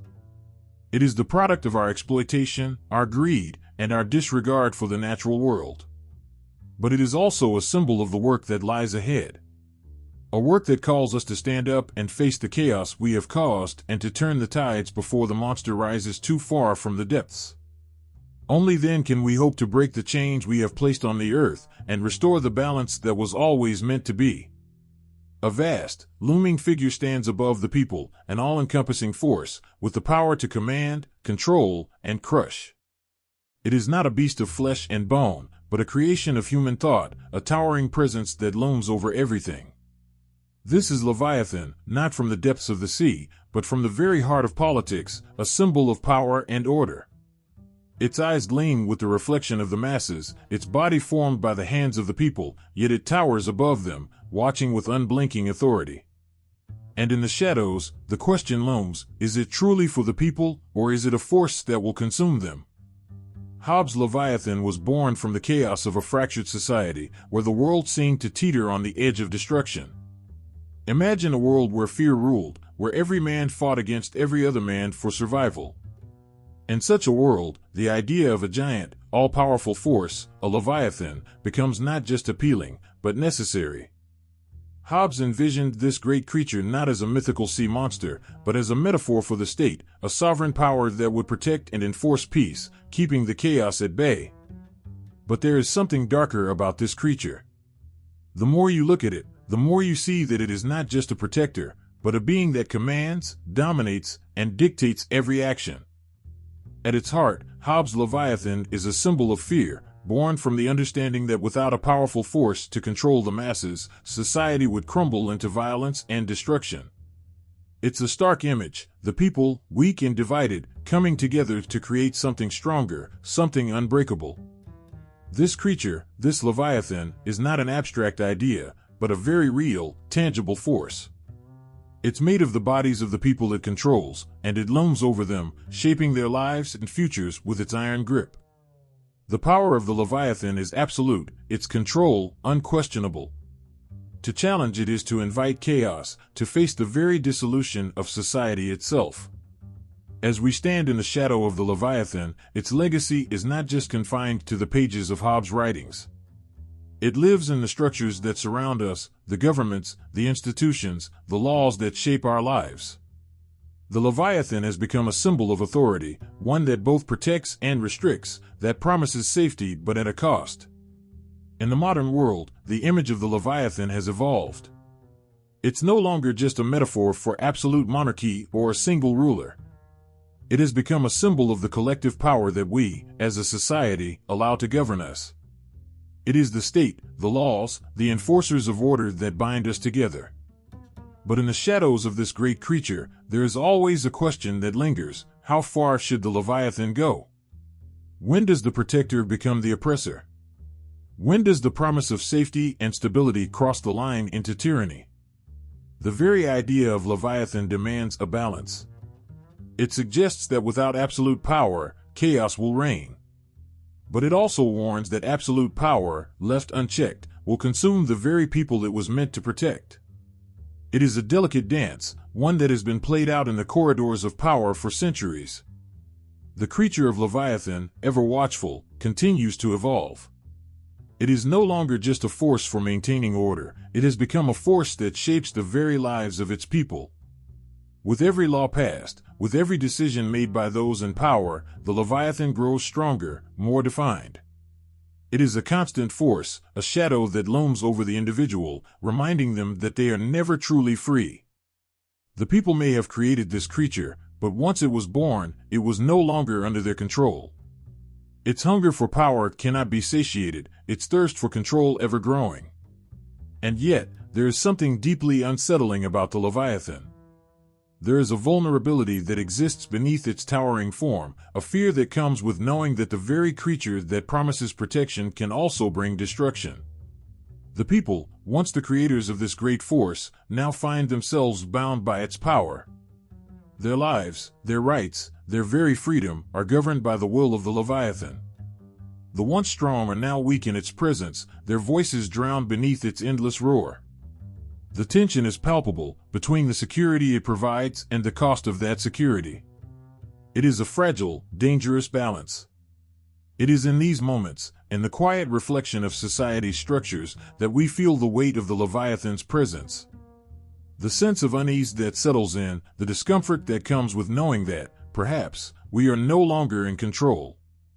The Leviathan, while a force that promises peace, also reminds us of our own powerlessness. It forces us to question, how much are we willing to sacrifice for security? How much are we willing to surrender in the name of order? In this world, the legacy of Hobbes' Leviathan lives on, not as a distant idea, but as a living, breathing force that governs every aspect of our lives. It is the invisible hand that shapes our fates, the unseen presence that guides our actions.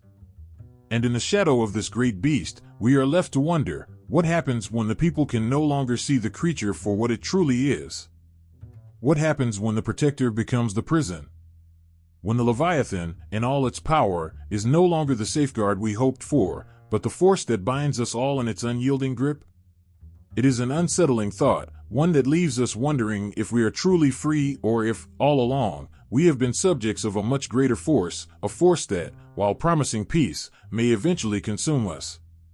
The Leviathan may have been born from fear, but it is our choice whether we continue to feed it, or whether we dare to challenge the very thing we created. The earth trembles with a force that shakes the very core of existence. Chaos.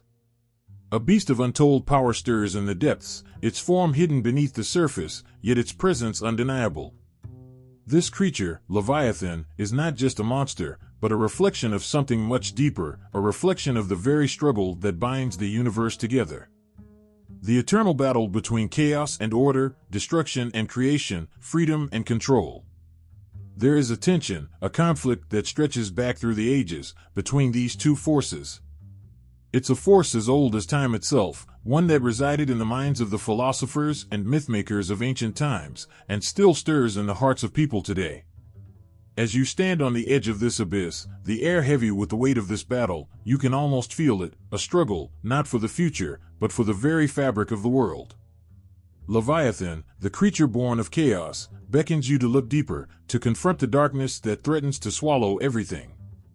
And somewhere in the murky waters, order waits, quietly, patiently, for its moment to rise. The myth of Leviathan, monstrous and terrifying, is not just a tale of a sea creature, it is a story of power, control, and the boundaries between the known and the unknown.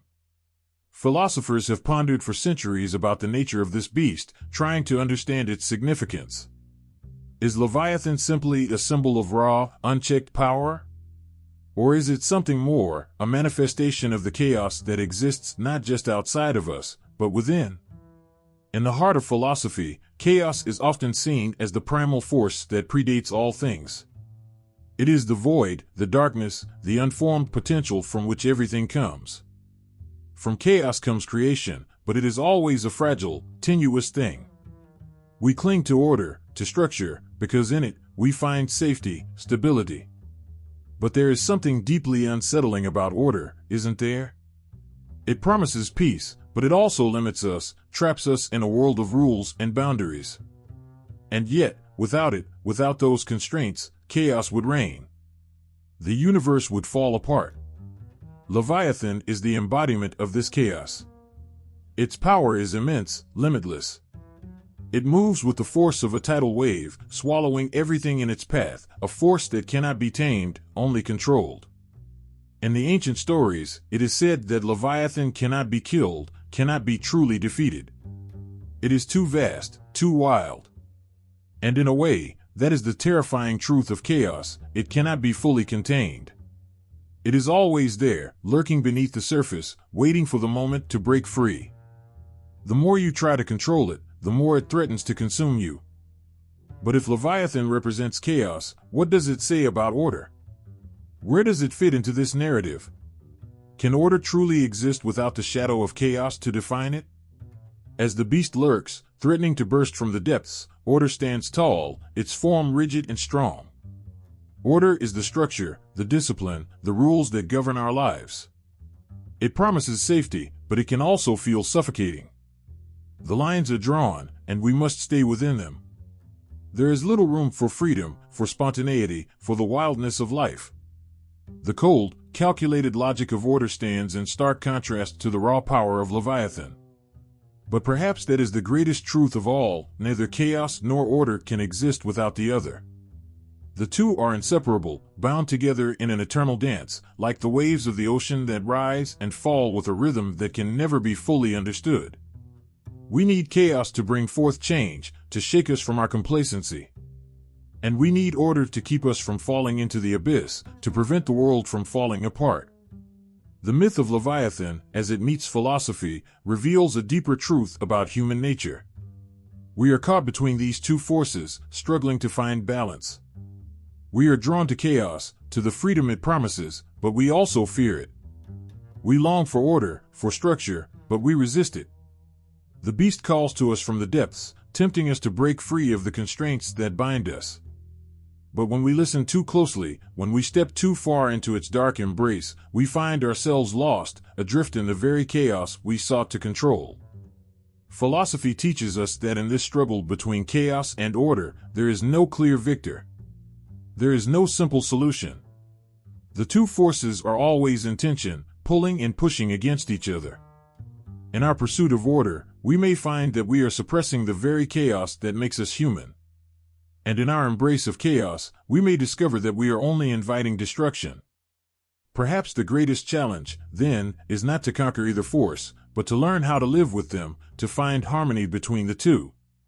It is only by acknowledging the presence of Leviathan, by facing the chaos within us, that we can begin to understand the role of order in our lives. And it is only by recognizing the necessity of order, by finding a way to create structure without stifling freedom, that we can tame the beast within us. Leviathan, as a symbol of chaos, is not just a figure from mythology, but a reflection of our deepest fears and desires. It is the wildness within us, the forces that drive us to create, to destroy, to transform. And yet, it is also the reminder that without order, without the structure to hold it in check, that chaos can consume us. The balance between the two is delicate, fragile, and ever-shifting. And perhaps, in this delicate balance, we find the true nature of the world, a world that exists in constant flux, where order and chaos are forever locked in an eternal struggle. The shadow of Leviathan stretches across time, an ancient force that pulses with a life of its own, embedded in the very core of our minds. There's a moment, just before sleep claims us, when we feel it, the weight of something ancient, watching from the dark corners of the unconscious. It isn't a single thought, but a sense that we are being watched by something vast, something primal, with a power beyond our understanding. That is Leviathan, lurking beneath the surface, a reflection of the archetypes that live deep within all of us. It is the embodiment of fears, desires, and drives that have existed long before our individual lives began. In every culture, in every myth, there is always something larger than life, something that carries the weight of human experience, a force that embodies the very struggles we are afraid to face. Leviathan is one of those forces. It represents more than just a sea creature. It is an archetype, a symbol that taps into the deepest layers of our collective unconscious. When we think of Leviathan, it is easy to see it as a terrifying beast, a creature born from the chaos of the unknown. It might be a massive sea monster, twisting its body in the deep ocean, a force beyond the reach of human control. But look closer, and the Leviathan reveals itself as something more profound, an archetype that touches the very essence of what it means to be human. It embodies the power of the unconscious, the parts of ourselves that we keep hidden, that we try to suppress, but that are always there, waiting to break free. Leviathan is chaos. It is the fear we feel when we stand at the edge of the unknown. It is the storm that rages inside our hearts when we are faced with forces beyond our control. It is the destructive, untamed power that threatens to swallow us whole if we are not careful. But beneath this fear, there is something else, a longing for freedom, a yearning for release. The beast represents that wild, untethered part of ourselves that longs to break free from the boundaries of our everyday existence, to live without the constraints of society, rules, and expectations. This struggle is not one we face alone. Every human, regardless of culture, shares in the fear of chaos. It's why so many myths across the world feature a monstrous, uncontrollable force, be it the dragon, the serpent, or the Leviathan. These creatures aren't just metaphors for nature's destructive power, they are reflections of our own inner battles. The conflict between order and chaos, control and freedom, is at the heart of the human experience. We strive for peace, for stability, yet we also feel the pull of something deeper, something raw and untamed that we can't fully understand. And that's where the power of Leviathan lies. It speaks to us because it reflects the archetypes that live within us. Archetypes are universal symbols and themes that resonate with the core of who we are, regardless of where we come from or what we believe. These archetypes tap into deep, shared aspects of the human psyche, and Leviathan is one of the most potent. Think of the archetype of the shadow, the part of ourselves that we reject, the dark and untapped side of our personality that we try to keep hidden. Leviathan is the shadow in its most frightening form. It is the darkness that waits, silently, beneath the surface, threatening to break free and consume us. We are all familiar with the shadow, whether we recognize it or not. It's the fear we feel when we confront our own limitations, when we face the parts of ourselves that we wish would go away. But the truth is, the shadow is not something we can eliminate. It is a part of us, an archetype that must be integrated, not destroyed. Leviathan also embodies the archetype of the hero's journey, but not the kind of hero we often think of: brave, noble, and unflinching. This journey is the inward struggle, the quest to face the darkness within. Leviathan is the great test, the monster that must be faced, not by slaying it, but by understanding it, by acknowledging its place in the story of who we are. The hero does not defeat Leviathan by conquering it, but by accepting that chaos and order are not enemies, they are two sides of the same coin. In the silence of the night, when the world is still, the Leviathan stirs within us, pushing against the boundaries of our carefully constructed lives. It reminds us that we cannot escape the chaos of existence. It is in our nature, embedded in our DNA.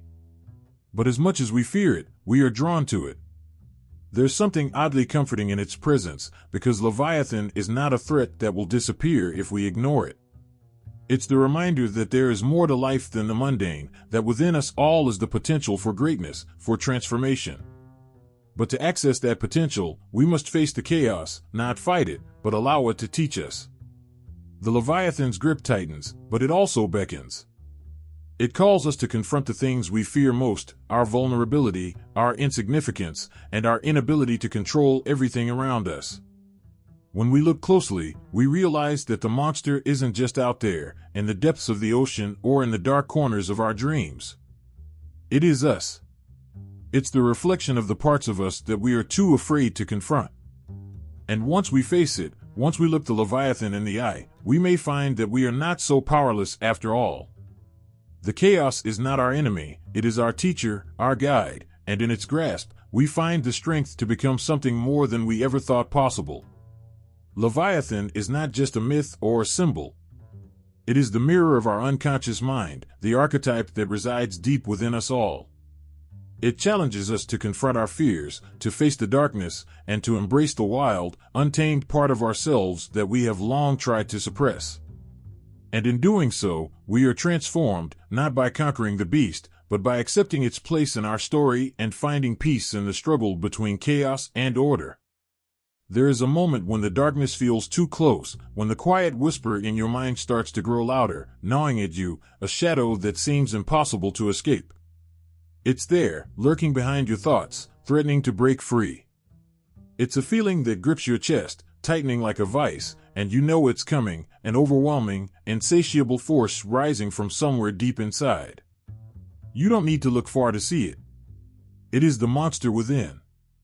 Leviathan isn't just a creature from ancient texts or myth, it's a manifestation of something we all carry, a symbol of the chaos that lives in our very souls.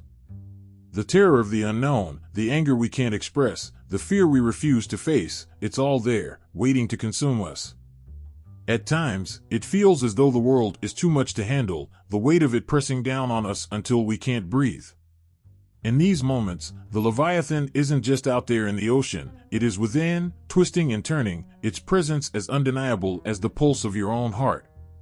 It is the part of you that doesn't play by the rules, the side that wants to scream when everything around you tells you to stay quiet. It's the anger, the sadness, the confusion that builds inside, an unspoken storm threatening to break free. You try to keep it contained, to keep it hidden away in the darkest corners of your mind, but it's always there.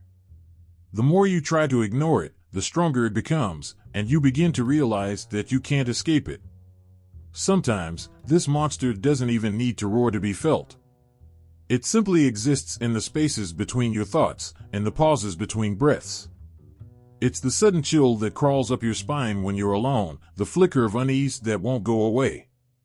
You might not always know it's there, but you can feel it in the pit of your stomach, an unease that hangs in the air like a storm cloud that won't break. It's the dread that gnaws at you in the quiet moments, when you have no distractions to keep you busy. The Leviathan within is not just a force of destruction. It's the embodiment of everything you're afraid to confront, your insecurities, your failures, your hidden desires. It's the voice that tells you you're not enough, that you'll never be enough. It's the part of you that feels lost, forgotten, too small in a world too big. It whispers that you'll never measure up, and in the quietest moments, you start to believe it.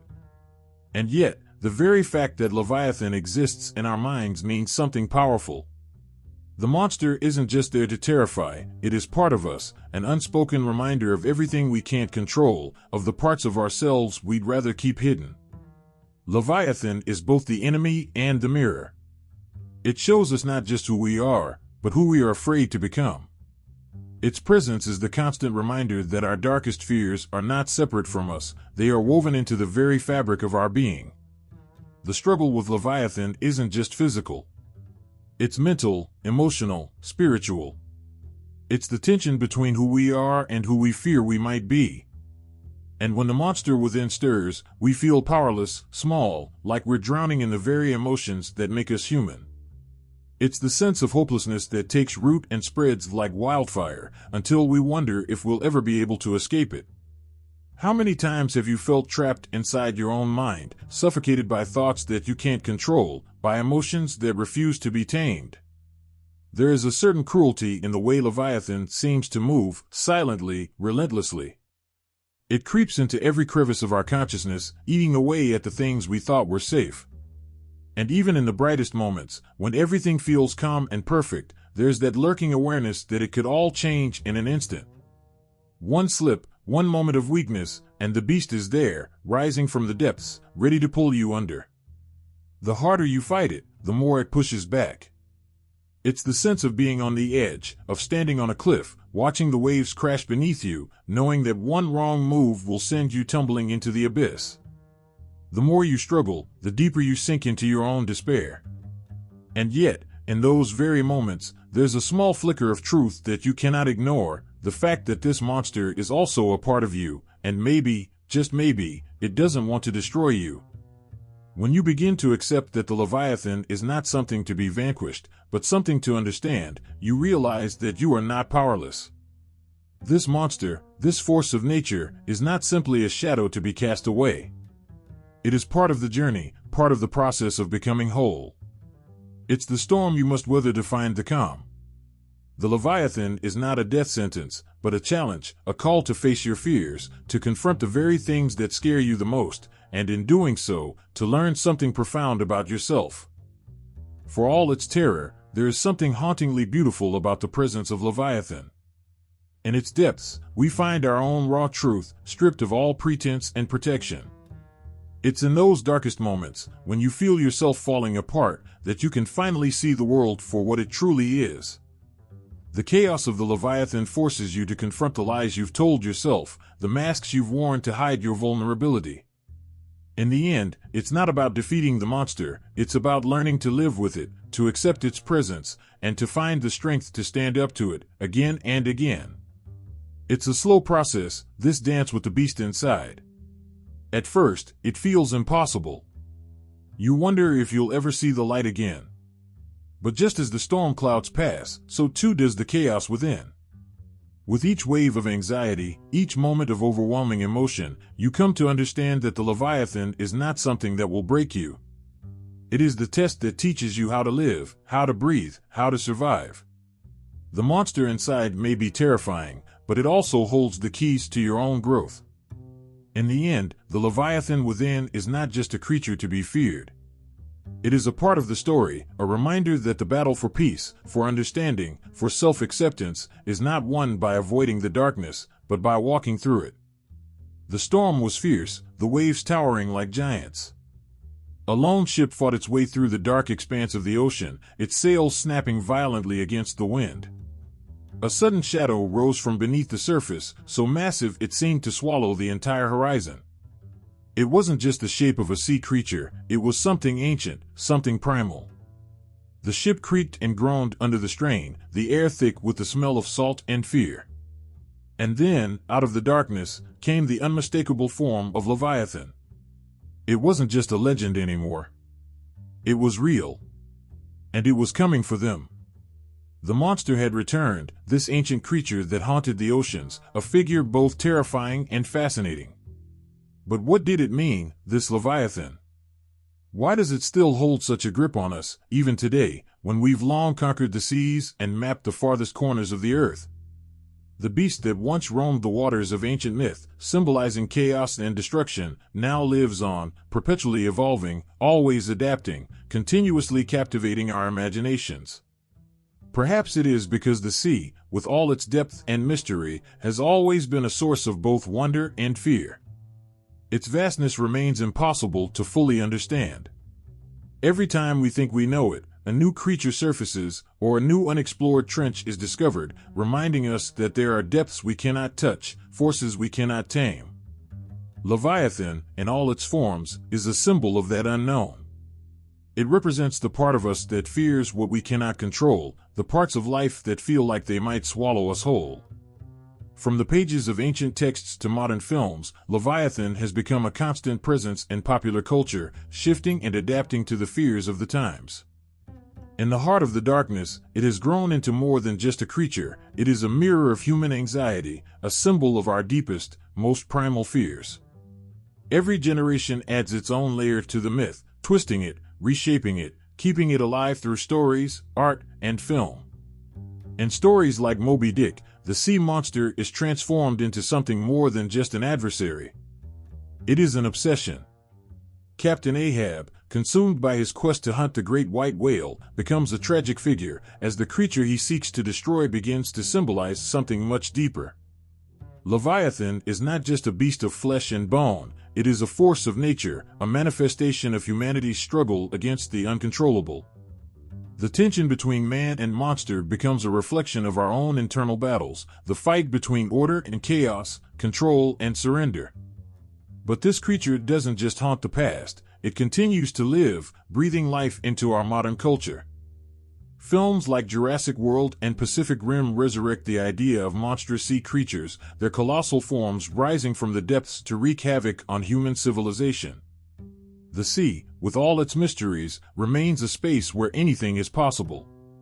The Leviathan, whether it's a literal beast or a symbolic force, persists because it represents the struggle against the wild, untamed forces of nature. And in the quieter corners of our world, in the stories told around campfires or whispered on stormy nights, Leviathan still lurks. The monster has found new faces. It's no longer just a biblical figure or a sea serpent. It has evolved with us, becoming the representation of everything we fear about the world we can't control. In video games, where players navigate vast, mysterious seas or fight monstrous creatures, the legacy of Leviathan is felt in every tide and wave. The fear, the thrill, the chaos, it's all embedded in the mythos. In some ways, Leviathan is the perfect symbol for the modern age. The idea of a massive creature rising from the depths, uncontainable and unpredictable, resonates with the times. In a world where we are constantly bombarded by new fears, new crises, new challenges, the Leviathan feels like a mirror. It's not just the fear of the unknown, but the fear of losing control, of being swallowed up by forces we don't fully understand. It is the symbol of a world that sometimes feels too big, too overwhelming. Yet, there is a strange comfort in it too. We continue to tell the story of the Leviathan because it is a story we recognize.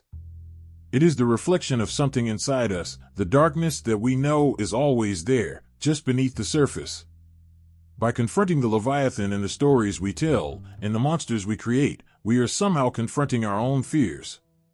We are able to look at the beast, feel the terror rise in our chests, but somehow, in the safety of our imagination, survive it. In a world that constantly changes, where the future often seems uncertain and the stakes ever higher, Leviathan remains the one constant. It's no coincidence that these creatures, these giant, unknowable forces, continue to emerge. They embody everything we can't predict, everything we cannot control. And perhaps in this myth, in this creature, we see ourselves. For even as we strive for order, even as we try to tame the chaos of the world around us, there will always be that force waiting, hiding beneath the surface, reminding us that we are not as invincible as we like to think. The fascination with Leviathan in popular culture speaks to something timeless inside us, the need to understand the wild, to tame the chaos, and yet to acknowledge that it will always remain beyond our grasp. Whether in the form of a giant sea serpent or a metaphor for the forces of nature, Leviathan reminds us of our place in the world. We are not masters of the deep, we are its visitors, constantly at the mercy of its tides. And yet, we continue to search, to imagine, to create. We continue to chase the shadow of Leviathan, knowing that the journey to face it is never easy. But in facing it, in telling its story, we continue to find something powerful, a reminder that while we may never fully conquer the wild, we can learn to navigate it, to live alongside it, and to find meaning in the struggle. There are moments when the sky seems to crack open and the earth trembles beneath your feet. In those brief, fleeting seconds, you feel the weight of something ancient, something vast, moving just beyond your reach. It's the kind of fear that isn't just about the present, it's the kind that echoes through time, pulling on something deep inside your soul. It's the fear of chaos, of things beyond our control, of forces too powerful for us to ever truly understand. It is the fear that the Leviathan represents. Today, the Leviathan is more than just an ancient sea monster. It is a symbol that lives on in contemporary theology, standing as a powerful metaphor for the forces that shape our lives. Some see it as the chaos of the natural world, others as a representation of the unexplainable forces that threaten to undo the order we so desperately cling to. But in this modern world, as we try to make sense of the storms, the disasters, the pain, and the struggles we face, the Leviathan stands as a stark reminder: there are things far beyond our understanding. It is the embodiment of all that is wild and uncontrollable in our existence. Theologians today look at Leviathan with a mixture of awe and fear. To some, it represents a reminder of God's power over the natural world. The great beast, impossible to conquer, becomes a symbol of God's sovereignty over chaos. If God can tame the Leviathan, then surely there is nothing too great, too terrible for God to overcome. But there's something more in this vision, a raw recognition that while humanity tries to assert its dominion over the earth, it will always face things that it cannot control. Natural disasters, disease, war, these forces, much like Leviathan, remind us that we are not as invincible as we might think. They shake us from our comfortable assumptions about our place in the world. It's easy to imagine that the greatest fears we face are the ones that come from the outside: the hurricanes that devastate, the fires that burn, the earthquakes that shake the ground beneath our feet. And yet, in the shadow of Leviathan, there's an even deeper fear that haunts us, the fear that the chaos we face is not just external, but internal. The beast, lurking in the depths, isn't only a monster of nature, it's a mirror of the struggle within each of us. In theological terms, Leviathan becomes a metaphor for the darkness and disorder we find within our own hearts and minds. How many of us, in moments of weakness, feel like we are at war with something far beyond our control? Whether it's addiction, depression, anger, or fear, we all have our personal Leviathans, monsters that seem so much larger than we are, forces that threaten to pull us under. And yet, there is something strangely comforting in this. The notion that the Leviathan can be tamed, even in the wild chaos of our world, speaks to a deeper truth. It is a reminder that God's power isn't just an abstract idea. It is something that reaches into the deepest, darkest corners of creation, where even the most fearsome forces can be controlled. For many, this understanding brings hope in the face of suffering. There is something profoundly comforting about knowing that even the things we cannot explain, the things we fear most, are ultimately part of God's divine plan. The chaos of life, the unpredictability of the world, the natural disasters and personal tragedies, they do not exist outside of God's reach. The Leviathan, too, is part of this plan. But it is also a wake-up call for humanity. There is a dual lesson here. On one hand, the Leviathan reminds us of God's power and sovereignty.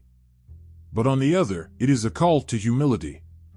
Humanity, with all its technological advancements and intellectual prowess, can often feel like it has mastered the world.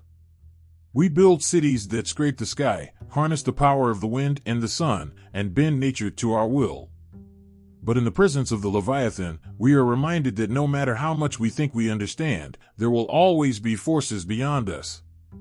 In the face of such a creature, we are small, fragile, and insignificant. It forces us to reconsider our place in the world, to remember that we are not the rulers of all things. In fact, we are stewards at best, caretakers of a world that we cannot control. The Leviathan demands that we take a step back and recognize that we are at the mercy of forces much larger than ourselves. Yet there is something redemptive about this too. The Leviathan, in all its terrifying power, is not just a symbol of destruction, it is also a symbol of possibility. For those who see the creature as a force of chaos, it becomes a reminder that chaos, too, has a place in the divine order. Theologians have long debated the nature of evil and disorder in the world. Some say it is a force that must be defeated, others argue it is a necessary part of creation. Without chaos, there can be no order. Without destruction, there can be no creation.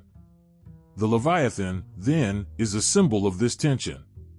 It is a creature that must be faced, not just feared, for in facing it we find the strength to conquer the chaos within ourselves. There's a poignant beauty in this.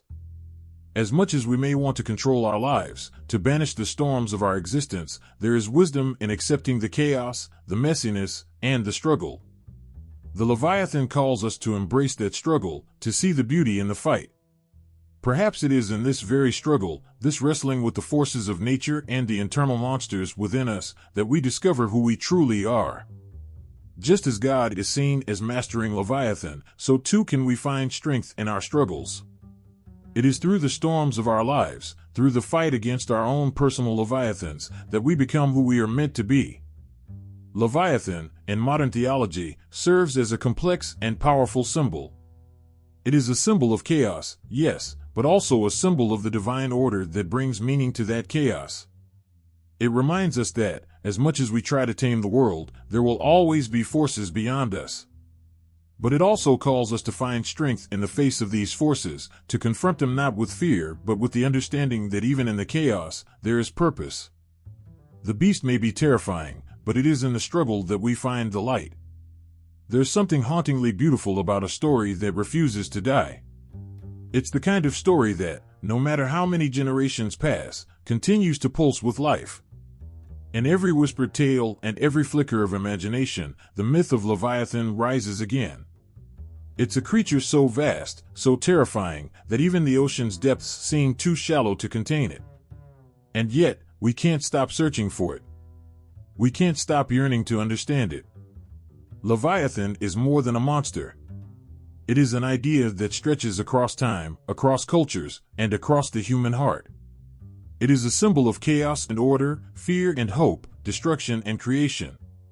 It's not just the stuff of ancient texts or forgotten legends, it lives on in every one of us. We face our own Leviathans every day, and we fight our battles, large and small, knowing that the creature may never truly be conquered. But somehow, that makes the struggle even more powerful. The world has changed in countless ways, but there are some things that remain constant. Leviathan, in all its forms, continues to inspire. It has slithered its way into every corner of our world, from the works of philosophers like Hobbes to the heart-pounding adventures of modern cinema. It appears in literature, in art, in music, each time taking on a new shape, a new form, but always carrying with it the weight of something ancient and profound. It is a force that refuses to let go, a creature whose presence continues to haunt and inspire. In literature, the Leviathan remains an enduring figure, often representing the chaos of the world or the inner turmoil that we all must face. From Moby Dick's Captain Ahab hunting his great white whale to the epic battles between good and evil in fantasy novels, Leviathan's spirit lives on. The stories that surround it are stories of human perseverance, of the need to face our deepest fears, to confront the unknown, and to keep moving forward even when it seems like the odds are stacked against us. The Leviathan is never an easy enemy, but that's what makes it so compelling. Its power is overwhelming, and yet there is something in us that refuses to back down, that refuses to accept defeat. In popular culture, Leviathan's influence is undeniable.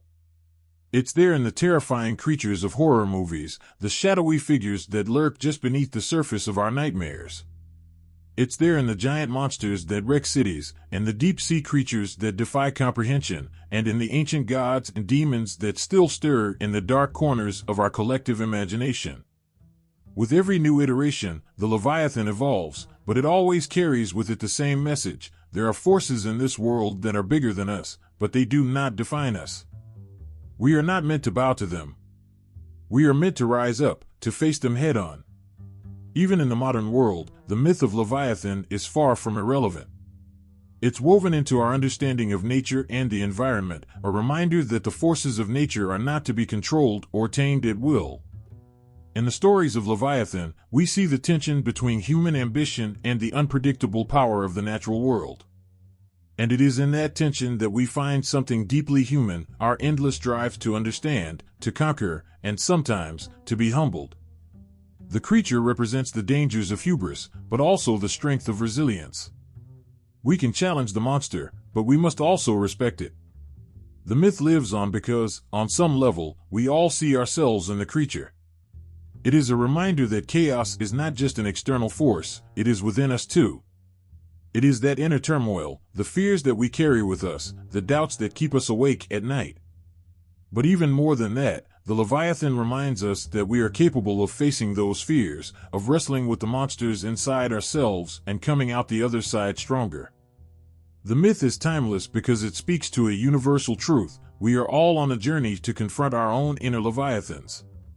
Some of us fight them with faith, others with reason, and still others with sheer willpower. But fight we must. In the end, it is not the destruction of Leviathan that makes its story powerful. It's the understanding that we are constantly in battle with forces larger than ourselves. The myth of Leviathan reminds us that life is not about avoiding the storm, but about learning to navigate it, to hold firm in the face of fear, and to find hope even in the midst of chaos. This is what makes the myth so enduring. It doesn't shy away from the dark, the dangerous, or the unknown. Instead, it challenges us to face those things, knowing that through the struggle, we can become something greater. And so, the myth of Leviathan continues. It is a force that, like the ocean itself, is vast and unending, reaching into every part of human life.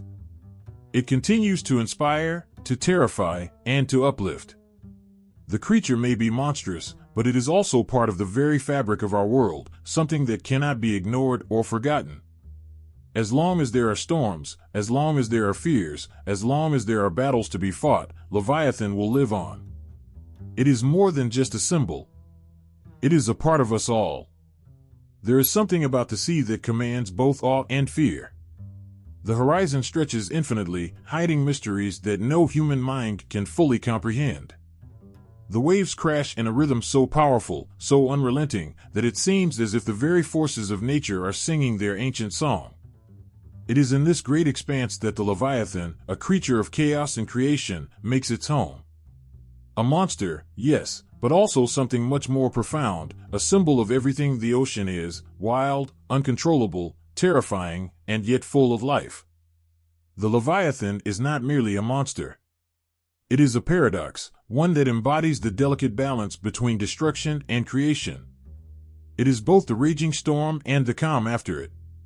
It is the creature that tears through the seas, but it is also the force that brings forth new life from the depths of the water. This duality is what makes the Leviathan so hauntingly beautiful. It is both chaos and order, destruction and renewal. It reminds us that life itself is born from the very forces that threaten to destroy it.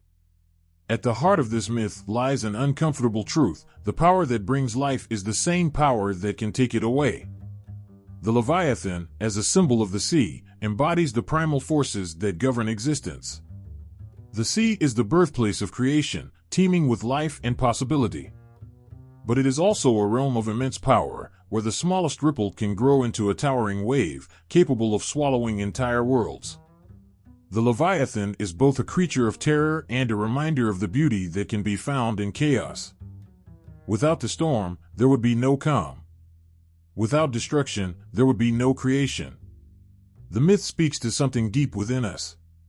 The idea that, within the vastness of the ocean, there exists a force capable of both annihilating and creating is not just a reflection of nature, it is a reflection of our own lives.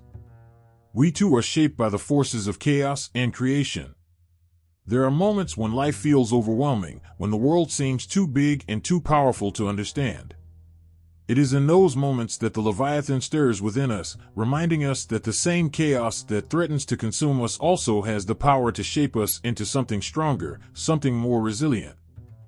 In the stories of Leviathan, there is a sense of cosmic struggle, an eternal battle between order and chaos, life and death. The sea, like the heavens, is a place of both mystery and revelation. It is a space where the rules of the land do not apply, where the boundaries between life and death blur, and where the unimaginable becomes real. The Leviathan, in all its terrifying might, is the embodiment of this struggle. It exists in the space between creation and destruction, between the heavens and the earth. It is both a force of nature and a symbol of the divine plan, reminding us that, in the end, all things are connected, even the most chaotic and destructive forces. The sea, in many ways, mirrors the heavens. It is a place of infinite potential, a space where new life can emerge, and where the old can be swallowed whole. Just as the heavens are the domain of gods, the sea is a domain of mysteries beyond human comprehension. The Leviathan inhabits both these realms, shifting between chaos and creation, destruction and renewal. Its presence in the waters is a constant reminder that everything we know is part of a greater cycle, a cycle that begins and ends in the same place, the same power, the same force that has shaped the universe from the beginning. When we look at the Leviathan through the lens of creation, we see it not as a mindless beast, but as a force that moves within the natural order. It is not only a destroyer but a creator. It shapes the world as much as it tears it apart. It is in the struggle of the Leviathan that we find the heartbeat of the world, its roar echoing through the oceans and reverberating through our own souls. The creature represents the dual nature of life itself, the constant tension between life and death, between the forces that build and the forces that break. It teaches us that both are necessary for growth. To understand the fullness of life, we must understand both its power and its fragility. The idea of the Leviathan challenges us to confront our own duality. We, too, live within the tension between chaos and creation. There are moments in our lives when the storm feels like it will never end, when the waves crash over us, and we feel as though we are drowning. But there is also beauty in the storm. There is creation in the chaos. It is through these trials that we are shaped, that we find the strength to rise again. The Leviathan reminds us of this, that from the depths of the ocean, where darkness reigns, light can still emerge. From destruction, life can be born anew. In many ways, the Leviathan represents the eternal struggle between the known and the unknown. The sea is both a place of life and a place of danger. It holds within it creatures that are beyond our understanding, and yet it is also a source of wonder, of discovery. The heavens above and the seas below are both realms of possibility, where the lines between life and death, creation and destruction, are not always clear. The Leviathan inhabits both of these realms, its very existence a symbol of the tension that lies at the heart of the universe. It is in this space, between chaos and creation, that the myth of Leviathan continues to resonate with us. In the end, the Leviathan is more than just a creature from ancient myth. It is a symbol of the forces that shape our world, of the balance between chaos and creation. It is a reminder that life is not something we can control, it is something that moves through us, a powerful force that shapes us, breaks us, and rebuilds us. It is in the face of chaos that we find the seeds of creation, just as it is in the darkest depths of the ocean that the light of the heavens can be seen. The Leviathan is the perfect reflection of this truth, that within every struggle, there is the potential for growth, for rebirth, for life anew. And it is in the storm that we truly understand the calm. The storm rages across the sea, the waves crashing with a fury that threatens to swallow everything in its path. Beneath the surface, something stirs, enormous and powerful, as if the very heart of the ocean has come alive. It is a creature born of chaos, born of nature's unrelenting force.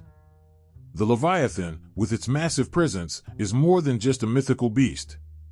It is an idea, a symbol that has echoed through human history, never truly fading, always returning when the winds grow fierce and the waters turn dark. In the depths of its power, the Leviathan reflects the most profound truths about the human condition. It is not just a creature of destruction. It is a force of transformation. The ocean, much like life itself, is full of danger, uncertainty, and an overwhelming power that humbles even the bravest souls. And yet, from that very chaos, something new is born.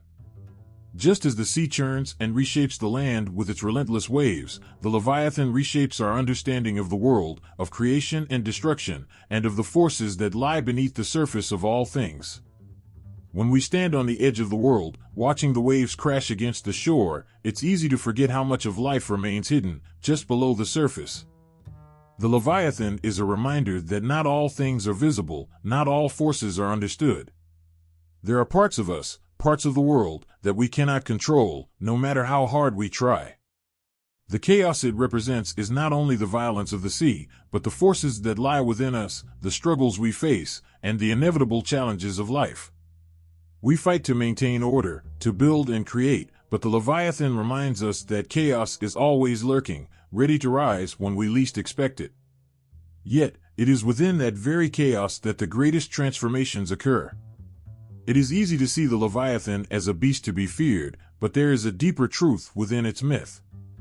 The storm is not just a force that destroys, it is a force that changes. And in that change, there is growth. The sea reshapes the land, the chaos reshapes the soul. We are all familiar with the feeling of being swept away by life's forces, of being tossed between moments of calm and moments of overwhelming turmoil. But in the heart of that turmoil, we find our true selves. The Leviathan is a symbol of that transformation, a creature whose power lies not just in its ability to destroy, but in its ability to shape, to renew, and to bring forth something new from the wreckage. It's in the face of such a beast that humanity has always found its deepest reflections. The Leviathan is not merely an ancient myth, it is a living, breathing symbol of our struggles, our desires, and our fears. It mirrors the battle between control and surrender, between order and chaos, between life and death. As much as we try to tame the world around us, as much as we strive for certainty and security, the Leviathan reminds us that there are forces far greater than ourselves, forces that must be reckoned with and understood. And, perhaps, in understanding them, we come to understand ourselves. When the Leviathan rises, it is not just the ocean that churns. It is the soul of the world that stirs. It is the tension between what is and what could be. It is the confrontation with the unknown that always looms just beneath the surface of our awareness. Whether we are ready or not, the forces of the Leviathan remind us that we are part of something much larger, something beyond our understanding. And in the struggle, there is meaning. The Leviathan is the embodiment of nature's power. It is a creature that rises from the depths of the earth, reflecting the very forces that shape the world we know. The water is a place of life and death, of light and darkness, of creation and destruction. In the same way, the Leviathan represents all of these things, embodying the ultimate truth that all things are connected, and nothing exists in isolation. It is through the storm that the sun breaks through. It is through destruction that life begins anew. As humans, we have always sought to understand our place in the world. The Leviathan offers a lens through which we can see the raw truth of our existence. We are not invincible. We are not all-powerful. We are mere creatures in the grand scheme of things. Yet, in our vulnerability, we find strength. In the face of chaos, we find the courage to rebuild. The Leviathan, then, is not only a symbol of our fears, it is a symbol of our resilience. It teaches us that even in the most chaotic of moments, there is potential for renewal. It is the reminder that even when life feels overwhelming, even when the storm seems impossible to weather, there is always the possibility of transformation. Every time the waves crash and the sky darkens, the story of the Leviathan is there, waiting to be told again. It lives on because it resonates with something deep within us. It speaks to our primal fears and our deepest hopes. It reflects the chaos of the world and the beauty that can arise from it. It is a symbol of the forces we cannot control, and yet it also offers us the wisdom to navigate them. The Leviathan is not just a myth, not just a monster that dwells in the depths of the sea. It is a part of the human story. It is a symbol of the power, the destruction, and the creation that shape our world. It is a reminder that in the darkest of times, in the fiercest storms, there is always the potential for something new to emerge.